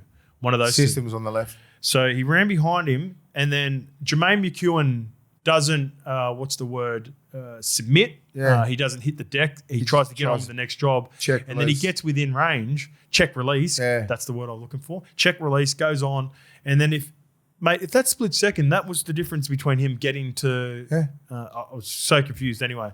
So that's confusing. He watered it early straight on away in the season.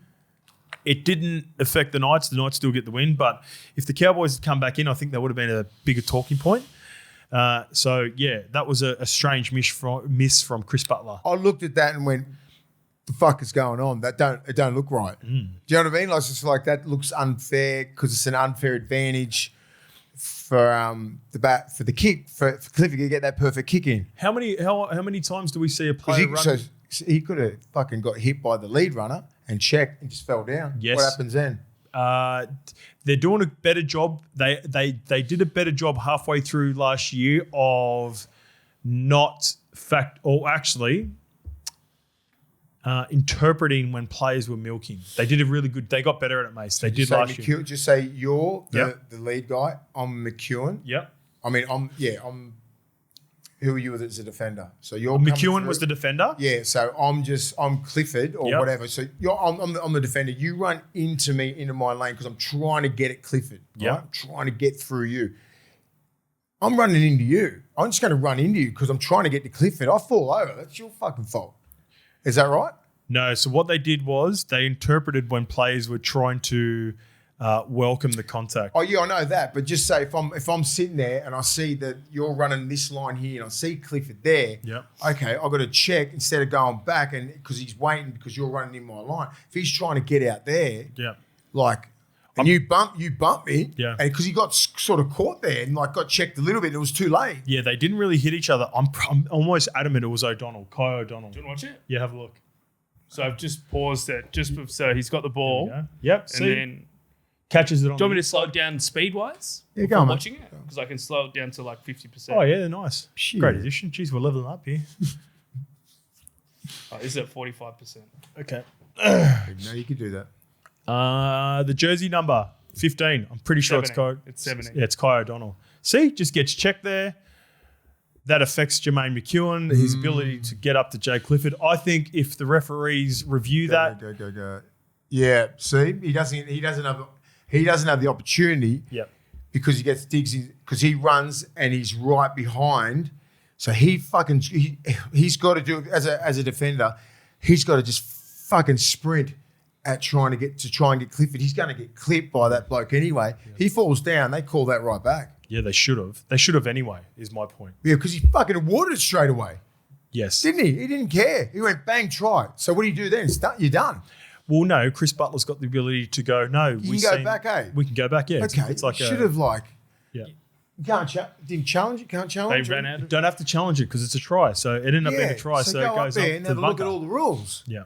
You just got to get it right for the bunker, is my point. So I reckon they go back and review that as referees and go, we missed that one. Now, that got it back to 22-18 too, by the way. That was game on then. Yeah, fucking oath. So that was and that's when the game was in. That was on the line for the last battered. For the last 15 to I'll just say 17, 18 minutes. That's when the players were fucked and trying to get and then they end up running away. But there was also a moment as well where Belinda Sharp stuffed it up for, I think it was Murray Telling. He said he stepped on the line and missed that one as well. So. When he threw back, the other guy got taken out. No, but it's like, but that was already called before that. So you drop the shoulders. Once you hear the whistle blowing, you just drop and you get dragged out because you're not fighting anymore. I get it. I think I'm with you, Luke. I reckon, it was a miss. Yeah. Complete miss. Yeah, you got to get that right. You've got to. So it was like highlight worthy. That was a fucking great pass. So Magic Murray by the sideline, he's the best. He reminds me of Inu. Like you can get him close to the line, and they always know where they are. No. They're beautiful. So that's a good. The egg had some skills. Yeah, he was proper. You look up and you go, "Did you go out? Did you go out?" No. And you look up at the thing, and he found a way to stay in. He was so good. He was so well. It's the balance, mate. They're so well balanced. Not complete panic station for the Cowboys. I would make a couple of changes like we alluded to there, but congratulations to the Newcastle Knights. They could have won the game. 1-0. They could have won the game. They were there. And Newcastle played outstanding, I thought. Yep. And Cowboys played pretty shit. Yep.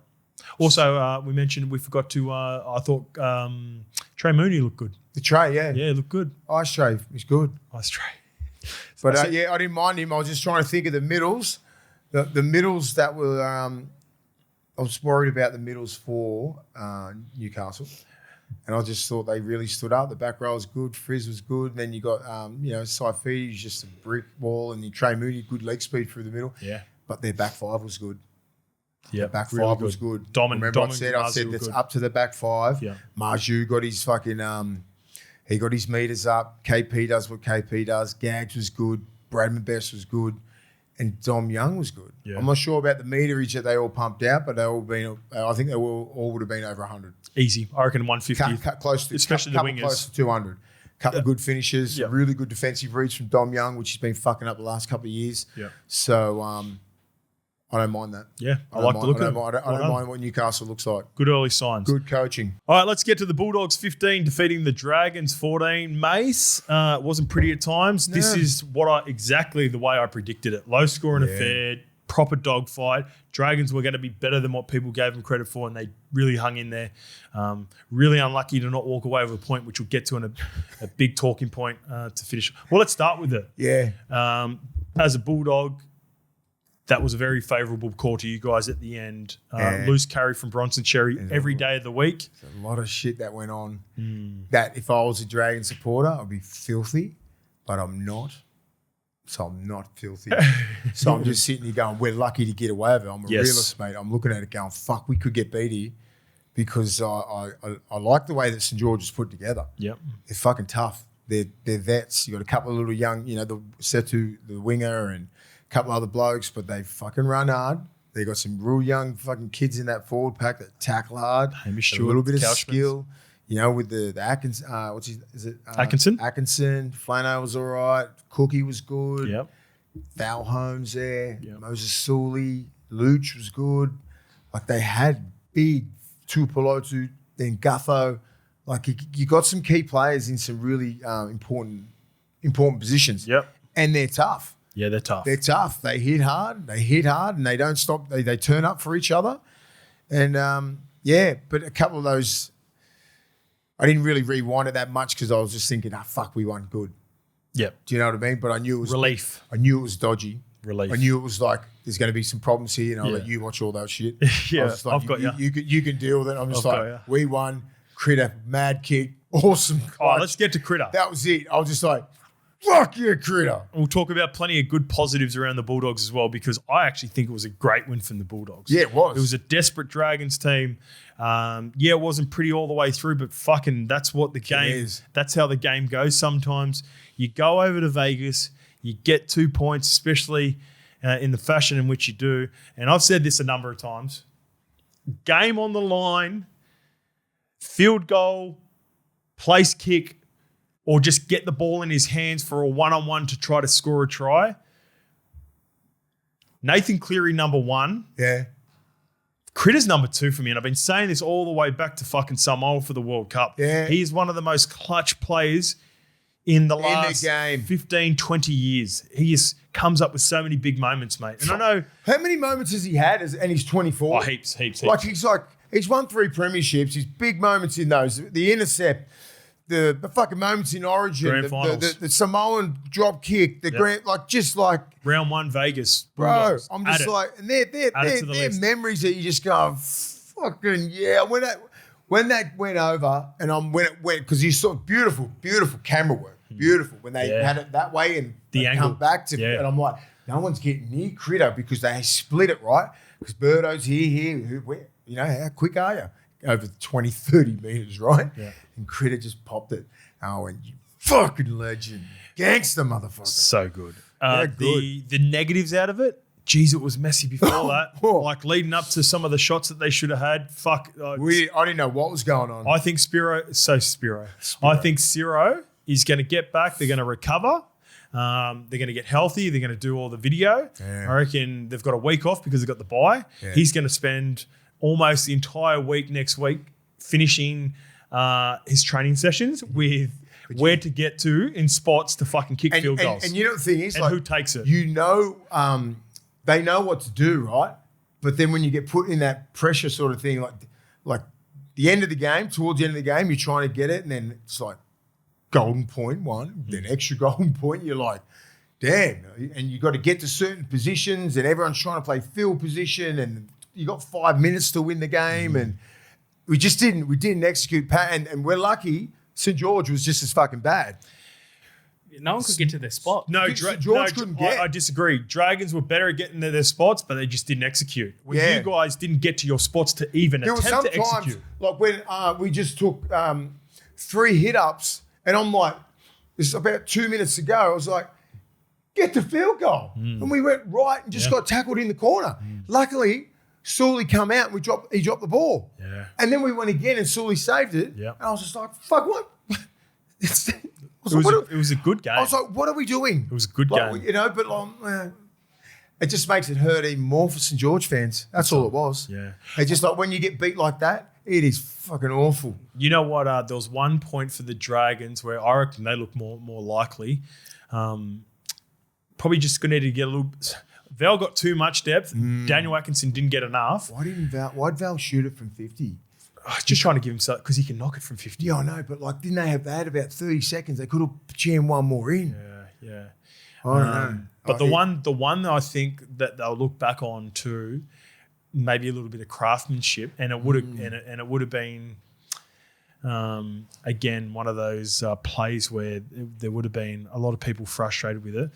When Damien Cook went to go throw it to Daniel Atkinson's first shot that got charged down, there was a dead marine in the ruck that he had to move around to throw it to Daniel Atkinson. I think that was the difference because Atkinson hit it sweet. Yeah. And I think that one was probably the most likely for the Dragons as well. Let's add this one other factor in. Fatigue. Oh, big time. That's what it is. Fatigue. The middles are fucked, right? You're just trying to lay a line and listen to your half, your hooker, you know what I mean? And then you just play the ball, and if you're around near the ruck, first, second, third, you're just going to lay it up, and like you just expect like the big dogs to get into shape and then nail it. Otherwise, you're a sheep, right? You're just trying to get in position, and you're very fatigued at this time. It's double overtime, round one. You know what's one thing that's noticeable too with the middles and what you're getting to? Even though under fatigue and they were desperate, no one was making the silly mistake, and I reckon it's been drummed into teams of like charging through the kicker. Yeah, the Harry Grant situation. Yeah, and it happened in the Broncos-Raiders game. Remember that in the finals where that led to the Broncos getting a shot to tie it up, and then they went to overtime. So you could tell both teams were super aware of where their where the charge downs were. So they've been practicing that for sure. Where they're standing and all. So they got all that stuff, and then sometimes the dogs just forgot. Oh fuck, we've got to kick this. That time I was like, someone drop back.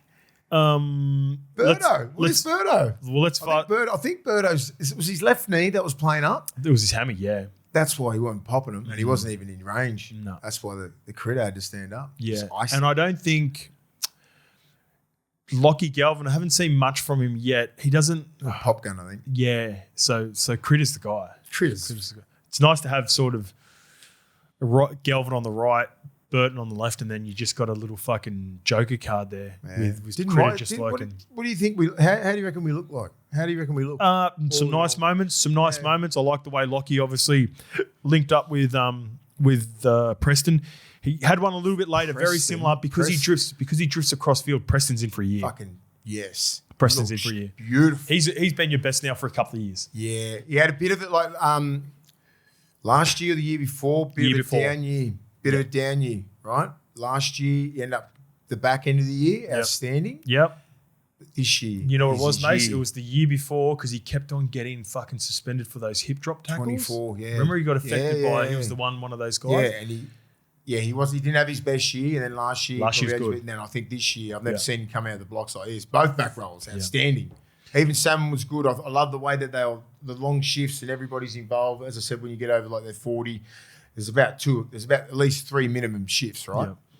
And they test you. Yep. They fucking test you. Yep. It's not clean by any means at the moment, but it's exactly how they wanted to win games last year. I'll tell you the part that I loved about Preston as well was when they had the little Francis. There was a little bit of push and shove. By the way, Viliami kicked out very close a couple of times, like just hitting people. Like I don't know, he prides himself, and that's a part of his game that he's really good at. Who do you get? Atkinson, maybe a couple of times. I think he got. He might even got Flano another time when he dropped him underneath. Those ones where you don't want to fully protect the halves, but like geez, he pushes it close anyway. Off the back of that, then there was a bit of a shift. Luch has got the ball, carrying the ball, and then there's a little bit of a stiff arm into Preston. He gets the penalty, and I love that Preston got the carry and ran straight into him. Like it was nothing crazy after, but it's like little things like that matter to me. Like Preston, he's got to be somewhere in Origin this year, mate. He has to be. Right side back row. If Liam Martin ain't hitting his straps by then, if he's injured, he's straight in. You said that about Max King when he went into Origin. He would have had the same experience with the Aussie camp, looking at it all, how the gangers closes and what it is. how they all operate. So he would have come back. I thought Max King had a pretty solid game. Yep. Saka would have been different, I think, with Leo out there. Yep. Bit of a different look. Sam Hughes played, holds his own, but like fucking, Kingy went good. Big minutes. Oh, God, he gets through some work. I think, Tupanua played good. Oh, it's good. Salmon, I thought Salmon was a good connect.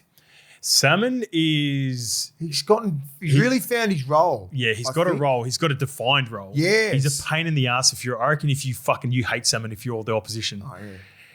And Reedy's been that version of it before. I think he's going to sort of take over that bit of an agitator. Yeah. Likes to get in people's face. I reckon He's got really good skill. A lot of fan bases from other teams would fucking hate Salmon. Yeah, so I like those guys. It's good when you're just from that 20-metre line and you long ball to Salmon. He's already at the middle, pretty much at the black dot, and then he can come over and he's got the block shape, so he can play it all the time. Then Galvin might come around, or Connor Tracy, or there's a lot of movement again. Yep. Like, there's a lot of movement, just like Newcastle. There's a lot of movement.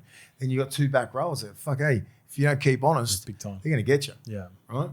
If you and Tupanua and when Tupanua's on and Salmon and that, it's a little tip. It benefits. It's how do I explain this? For me, back row is not a position I would prioritise in the modern game. But your style of play it has to be. Gets them involved more than any other clubs. Yep. It brings Viliami, Kikau, awesome. and Preston into the game because they're your premier players. Then you got Critter, and then you got Bronson Cherry, then you got Montoya, and you got Carraz. Mm. So they're all they're fucking big boys, mate. Our backs are bigger than our forwards. Yeah, Critter and fucking Critter and Bronx Cherry, Birdo's big, like Galman's tall. Like Max King's a big boy, but he's only about 6'3". Carraz is big, so our back five. Yeah. They're only going to get better. Can I froth on Critter a little bit more? Go. I've got 3 layers for you, Lukey, to watch out for, and this might be something for a little bit of homework for Lukey. The setup for the Carraz try. 3 parts I absolutely love from Critter. So first of all, they get a scrum from the midfield. They want to have a shot. They've got a wide space for a 2-on-2. Critter gets the ball. Vel's offside. I think it might have been Atkinson that left early. He left early. Grant Atkins penalises Atkinson. So the first part that I love from Critter, what do we do all the time? Captains, senior players, be aware. Pack a scrum because if they're offside again, someone's going to the bin. So game awareness, Critter sends it straight back in. First big tick. Second tick that this is I can't say with 100% conviction because I'm not out on the field and I don't know the communication between the two players, but I see Critter walk over to Val. And my interpretation of what I think Critter would be saying to Val is, hey, be careful, you guys are offside. If, again, one of you might go for 10, so make sure you don't jump too early. Something like that, something a bit playful, something a bit fun, Mace. Because if I was in that position, that's something I'd say, right? Yeah. So I don't know if Critter said that, but if he did... What are you boys going for 10? Hey, be careful, don't go slipping early, 10 in the bin. What does that do? You sit back on your heels. It makes you think. Val didn't get off the line with the same intensity he did on the first time. So Val doesn't get off the line. He sits back in his chair. Critter skins him. Setu 2 comes coming in, little flick pass. So not only if now I'm guessing that's what happened for tick 2. But if that is what happened for tick 2 and then you're able to execute rolling with that. Are you happy to roll with it? Yeah. Because if that is the case and we've gone tick, tick, tick, that is just levels. Critters playing at levels. Yeah. Footy IQ, love all of it. Leadership, bang. Ticks every box. Especially the packing of the scrum. Yeah. Packing of the scrum, knowing 10 in the bin. Hey, Val, don't be offside, mate. So frustrating when you watch teams take the tap in that situation and you're like, fucking pack the scrum, 10 in the bin. That's what they're worried about. So, really good execution. Even if number 2 didn't exist and it didn't happen and I'm just making it all up, 1 and 3 is still fucking grouse. I think he's done it all. 1 and 3 grouse. There was some tough call against the Dragons. This is a rule that I absolutely hate. It was the right call, but it's a fucking worse rule. Max King being penalised for being offside once they played the ball. There's an what offload. Is that? That rule sucks. There's no... Tell me, fans, comment in the... What advantage does he get? Get us in the comment section. If you're a rugby league fan, and I know we've got smart fans out there, Mace, give me a scenario where someone's walking back on side, the ball's played... There's then an offload, a late shift. He grabs the ball. What's the advantage? Can you give me They're trying to think of the worst case or best case scenario for the attacking team is that he gets into play and he's just say that's Critter, and he can fucking be in the play and then burn a couple of people and then go down the short side and score. But structurally, in what ways would that be an advantage to be offside originally, plan an offload, get back onside, and then think you're going to skin someone when you could just get back onside and skin someone anyway? You just didn't even know. Like, you just say you're walking back and you're like, oh shit, fatigue was in that big time. Max was fucked, and then he just like he didn't want the ball. Do you know what I mean? Yeah, he just goes. He just went because there's no advantage. Yeah, but it was a great call because he was offside. It was the right call, sucks. But it just sucks. But I'm just saying, I think that what they're trying to think is like, just say if that's a Tedesco getting back there and there's fatigue involved in the game and everyone's pretty fucked, and he gets the ball and jams straight through your ruck and sets the try up. Sit there. You could also then just sit there. Yeah, you can sit in the middle of the field. At least Max is coming back because eventually he knows he has to be onside. He's trying to get onside. Max is trying to get onside. Yeah. They just drift the players just sort of rule, but I understand what at worst case scenario for the defensive team. Because I thought the Dragons were probably more harshly done by in this game, then I was sort of like, feels like a bit of footy justice in that, even though I hate the rule. Is that the right word? Is that the right term? Footy justice? Yep. Anyway, it felt like the Dragons sort of deserved that because there was a couple of rough calls, and I want to get to this. This is a 30-minute mark, maybe just before the 30-minute mark. So that got it to 14-all, didn't it? Yeah. It was 14-12, yes, it did. Yeah. Yes, it did. And then we went to fucking field goal shootout. But the part, I know everyone's talking about the back end with the loose carry, which we addressed right at the start. Bad call from Grant Atkins, in my opinion, unless they've ever changed the interpretation. Even fuck the interpretation, it's still a bad call. Bronson Xerri, loose carry every day of the week. Shouldn't be a penalty. Therefore, I thought they fucked it. I thought Matt Burton should have gone for the kick the goal. Anyway, that's not the point. I want to go to 30 minutes into the game because I made a note of this while I was watching the game.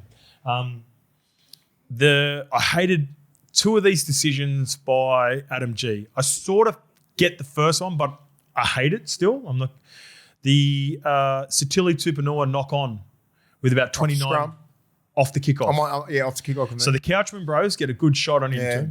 And it's one of those ones, again, similar to the Nathan Cleary contact where for me it looks like shoulder to shoulder. There's a whiplash effect from a kickoff. If you replay those shots off the kickoff, you'll see that version of that tackle 80% of the time. Sitili knocks the ball on. He goes for a captain's challenge because he said he was hitting the head. It comes back again. It's one of those ones with a lot of grey area because it comes down to interpretation. And I understand it because it can look like that, but I thought it was a rough call against the Dragons, especially because momentum. Fuck, you get a result off the kickoff. The Couchman bros were pumped up. All the momentum was there, and it was very deflating. Then Matty Burton kicks the ball 35 metres. He gets it to almost halfway, Mace. You have a couple of little shots. You come back to the right. Tracy hits the deck. And then they go to the end of the tackle. They play another 3 tackles. And then Adam G intervenes with Tui Pilotu's hit on Connor Tracy. And it says it's a shoulder charge. That was what Grant Atkins had said it was. It was a shoulder charge. And it was so soft, mate. We've just now got confirmed, and that's why I referred to you before, Lukey, when you said Christian Tui Pilotu is going to get away with a fine. He goes into contact, and here's what the referees are. You need to understand. Those are pivotal parts of the game. Yes, I partially understand the one off the kickoff because even though my interpretation is different, I can see where you think there's some shoulder to head contact on the Couchman bros on Tupouniua. Even though I don't like it. Yeah, I didn't think so. I can see where you're going with that. But to let the Dragons defend another 3 tackles on their line, Luciano comes up with a great one-on-one tackle on Sitili Tupouniua on the line. And then you go, hey, by the way, there was a shot 3 tackles ago on Tupouniua Tuipulotu, pardon me, on Connor Tracy, where Connor Tracy was sort of holding his shoulder, and he goes into half protect himself with, it looks like shoulder contact. It's not fully. For me, for the video referee, I only want them to come in if it is shoulder to the head and you fucking knee knocked out. You've got to be confident, in my opinion. Yeah. Like he's either a send-off case where Tuipulotu had to go, and or when it goes back to the match review committee, they go, that is a one-game offence. Now, I think it's proven my point that Tuipulotu is only going to get a fine, because I looked at it and I went, that is soft as shit.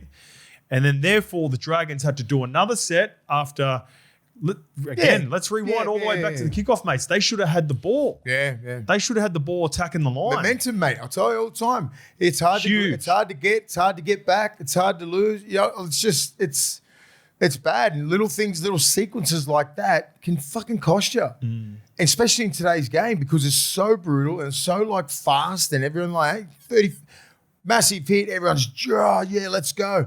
Nah, Birdo's kick 35 meters, then that sequence happens. You're like, are you fucking serious? Yeah. It was deflating. It goes like 6, 9, and then another 4. It was a 14, 15 tackle sequence at the 30-minute mark of a game, Mace.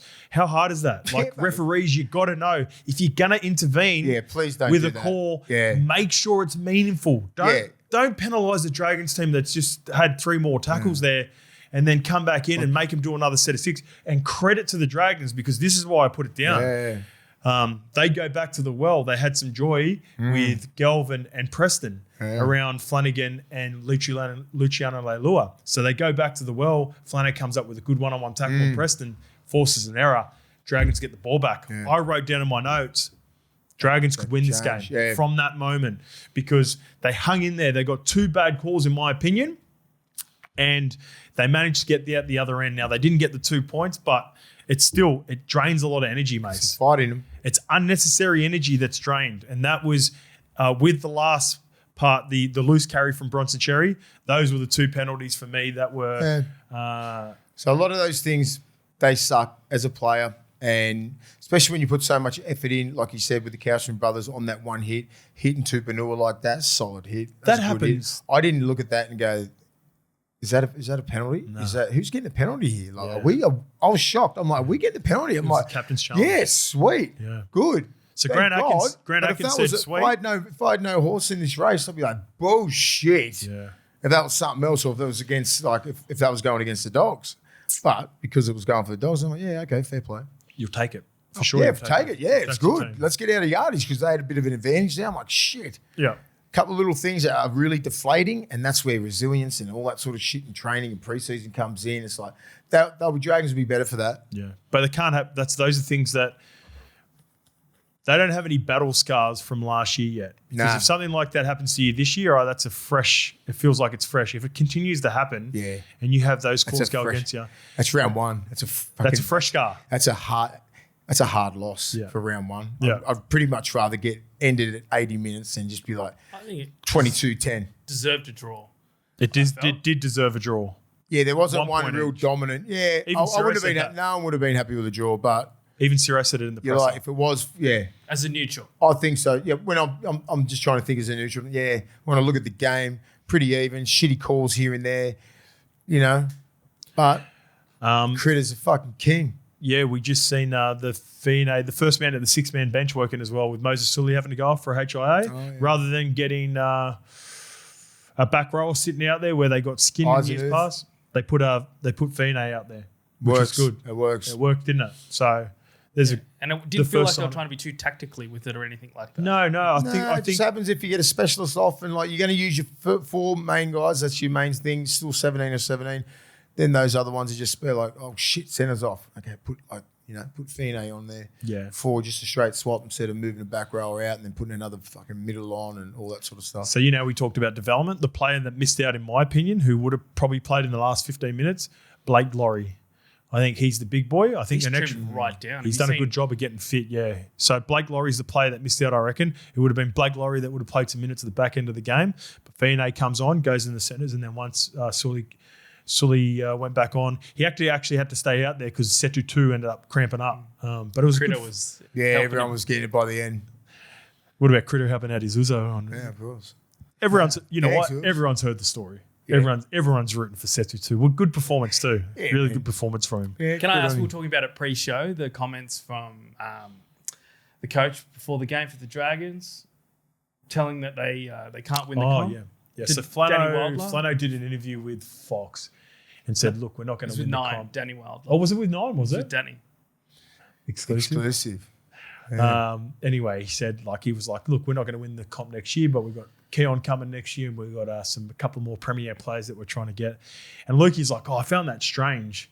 I don't want to hear that as a fan. I don't want to hear Jason Rolls come out and go, we're not going to win the comp this year before the ball's even been kicked. A little tactic for the players, I suppose. Just to try and prove What the would coach you wrong. would you say anything as a senior player? Would you say anything to Flano about that, or would you just I'd ask, why'd you say that? You don't think that we can win the comp? Like, why are we fucking even trying to play? Like, there's no trust there. You don't trust us. Like, yeah, look at that team. That's how Yeah, I'm looking at that team going, and every team thinks they can win the comp at the start of the year. You know what I mean? You think you can go, but like, you don't have to be that honest. Yes. Like, I mean, there's some fucking teams there that ain't going to win the comp. I can tell you, there's probably like, I can name 14 teams that I'm like, you're not winning the comp right now. 14 slot. Yeah, right now. And I'm just like, okay, but I'd never ever say it. Round one, especially me being if I was a coach of an NRL team, I'd be like, damn, that sucks. His Did you mean- justification in the I'm press, like, did you mean that? Flano? in the press conference, his justification was if I said The opposite. the opposite, it would have got equal fanfare. Even probably more. You just don't answer it. Yeah, he could have Well, worded it you better. could have dodged that. He could have done Just it. like, no, I'm not answering that, mate. Yeah. It wouldn't have been live. No, I don't think it was even. It What's sort of the- question- like, sort of you the know, pre- it wasn't even baited. The exclusive just comes at you at different angles, but Yeah. mid-frame. yeah, it's like, what do you think? You can win the comp this year or what, Flano? Oh, No, shit. it wasn't even- No, I It's just know. talking- It's just about how's your preseason. Yeah, Something yeah, like yeah, that. yeah. How's your preseason going, mate? What do you know? You're looking It was for, strange. You're looking for you're looking forward to a big year. But it's like, Oh yeah, pretty big year, but yeah, we can't win the comp. No, I didn't see the interview, but I'm not sure if it was meant with any, But like he should know better. Like he's the one that's sort of coming out and critiquing fans about how hard they are on the team and whatnot. And then you come out and say that. I think that's ridiculous. So here's the thing. Here's my take on it.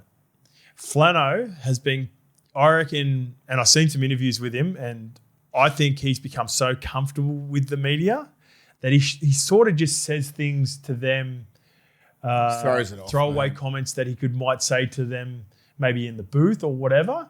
Just a little bit too comfortable. Whereas I reckon in years past, like going back to Sticky days and all that, there Very was guarded. animosity towards the Yeah. media. Once you spend some time there, it's like, all right, I'm a little bit more relaxed. He sort of says what he feels for the most part. Yeah. And I reckon in my heart of hearts, that's what he believes. Let's compete this year. By no means is he not trying to win the comp. Yeah. But top 8, 5 to 8 range. Let's make some noise in the finals. Keon's coming next He's year. been honest. He's been truly honest. Yeah, brutally honest. Very brutally honest, but a little bit much for round one.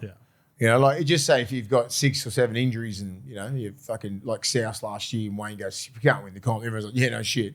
But round one, you went toe-to-toe with a top 4 contender with the Bulldogs and, you nearly could have won. a lot of clubs come out and go, we have top 8 ambitions. What's wrong with saying that?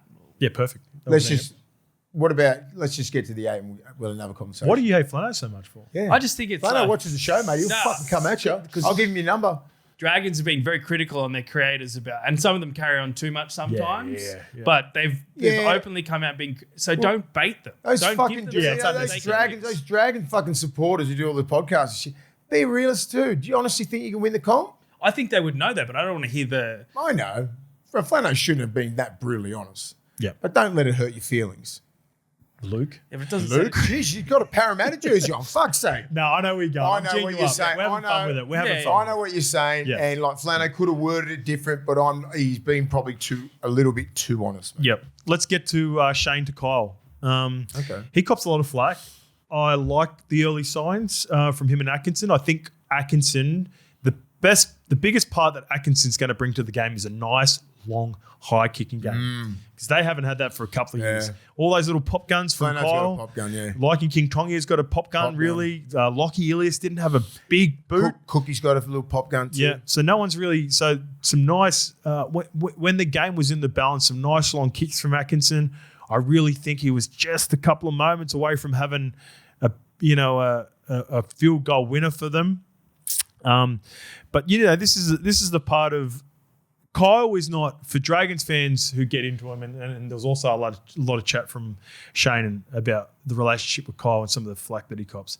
Fuck, he come up with some big plays in this game defensively. He's a goer, mate. He has a crack. He's a goer. He has a crack. I think in the perfect world, for their relationship and the nepotism tag that they get, I think Kyle would be a good 14 for them if they could figure out a real genuine 6 that can add something, because Atkinson's now going to do a lot of those things where he gets them around the field, he kicks the corners, he's got a decent running game.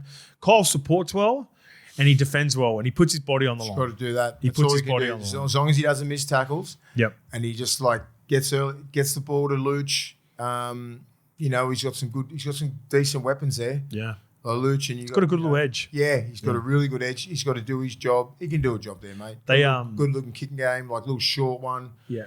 Mid range, he can put that in. Yeah. He fucking does all those little things, like he's fit as fuck too. Be the first one down there. They flipped their edge too, eh? They threw me off with so there's something to look for moving forward. Val over to the right, Moses over to the left with the money man. Yeah. So some little changes. They look all right. St. George. It's about just getting better every single week because they're tough, they're big, they're physical. Yep. They're not scared of many people. They won't get out physical. No, and they haven't been out physical for a couple of years. We've Agreed. been saying that. They're built. They are built. Maybe not to win the comp, but top 8 ambition. Fine for you to say. Yeah, it's fine. Yeah. Top 8, maybe. Just to give a little update, have you finished with the game? Pretty much. Yep. Yeah. So the in court, Lomax and Para, it's been adjourned 90 minutes because Storm and Para are depth in negotiations, apparently.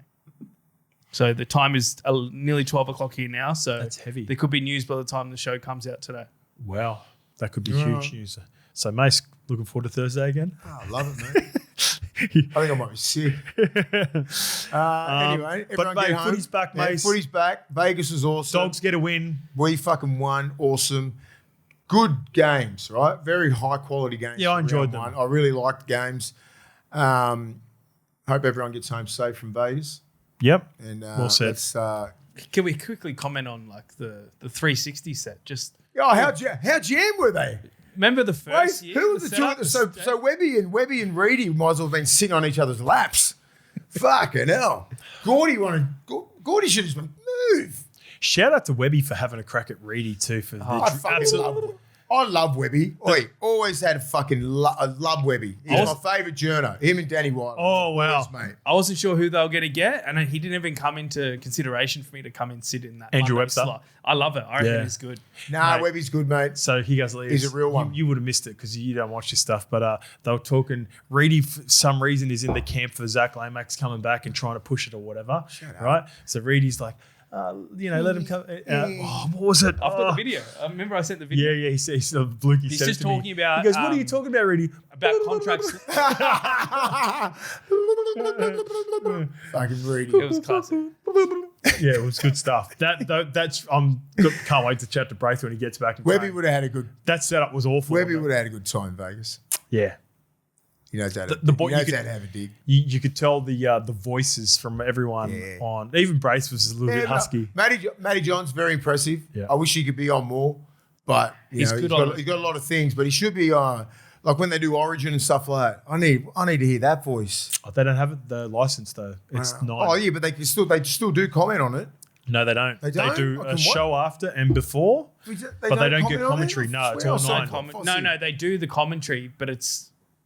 They're not gonna. He's not. Okay. Oh no, sorry. No, listen. Yeah, you're right, Mace. They do the commentary. The game's not live on. 9:30. It's not live. Yeah. So I think Brandy and Vossi does it, and then it drops after 9 have done it first. Yeah, so they do it. They'll be doing it live, but they're not broadcasting it live, and then they just put it out there. Correct. At 9:30, 10. Correct. Yeah, Correct. but I don't mind that. I mean, like, yeah, fuck it. But Matty needs to be on some bigger shows. He breaks the game down way more. I hear Dan Ganane's voice, I want to fucking choke. Absolutely kills me. Seriously. I knew someone was going to get. Oh, mate, it's just mate, whenever there's a positive, it's always leading. I can't hear. I just can't handle the voice, mate. Just let Vossi on. And I reckon Braith does a mad job at commentating, but like because Braith's such a great analyst of the game and an expert, you get an expert opinion. But he's very good at commentating. Yeah, do you know what I mean? He does a good job. He can really get it going, but he's not a play-by-play guy either. I know, but so it's Vossi and Ganane but that he play-by-play. could. Yeah, I know, but he could. Yeah. I fucking heard him do it before. He can really do it, and I'm like, fuck. But then, also, how many jobs do you want, Braith? Yeah, you're also giving the two busiest guys at Fox more. I know. work. I don't want him. I don't want to do it anymore. But every now and again, I don't mind Matty It's and cool to hear Braith and Vossi. Agree. Right? They good. And then you're on the sideline, Cooper Cronk. Do you have a favourite, Lukey? He's not going to. I think it. Oh, you Fuck like Dan? off. Right, end the show. See you Thursday. See you Thursday. I knew once he was smiling like that, I knew that was the fucking. What about Brenton? What about Brenton Speed and Justin Horo and SEN?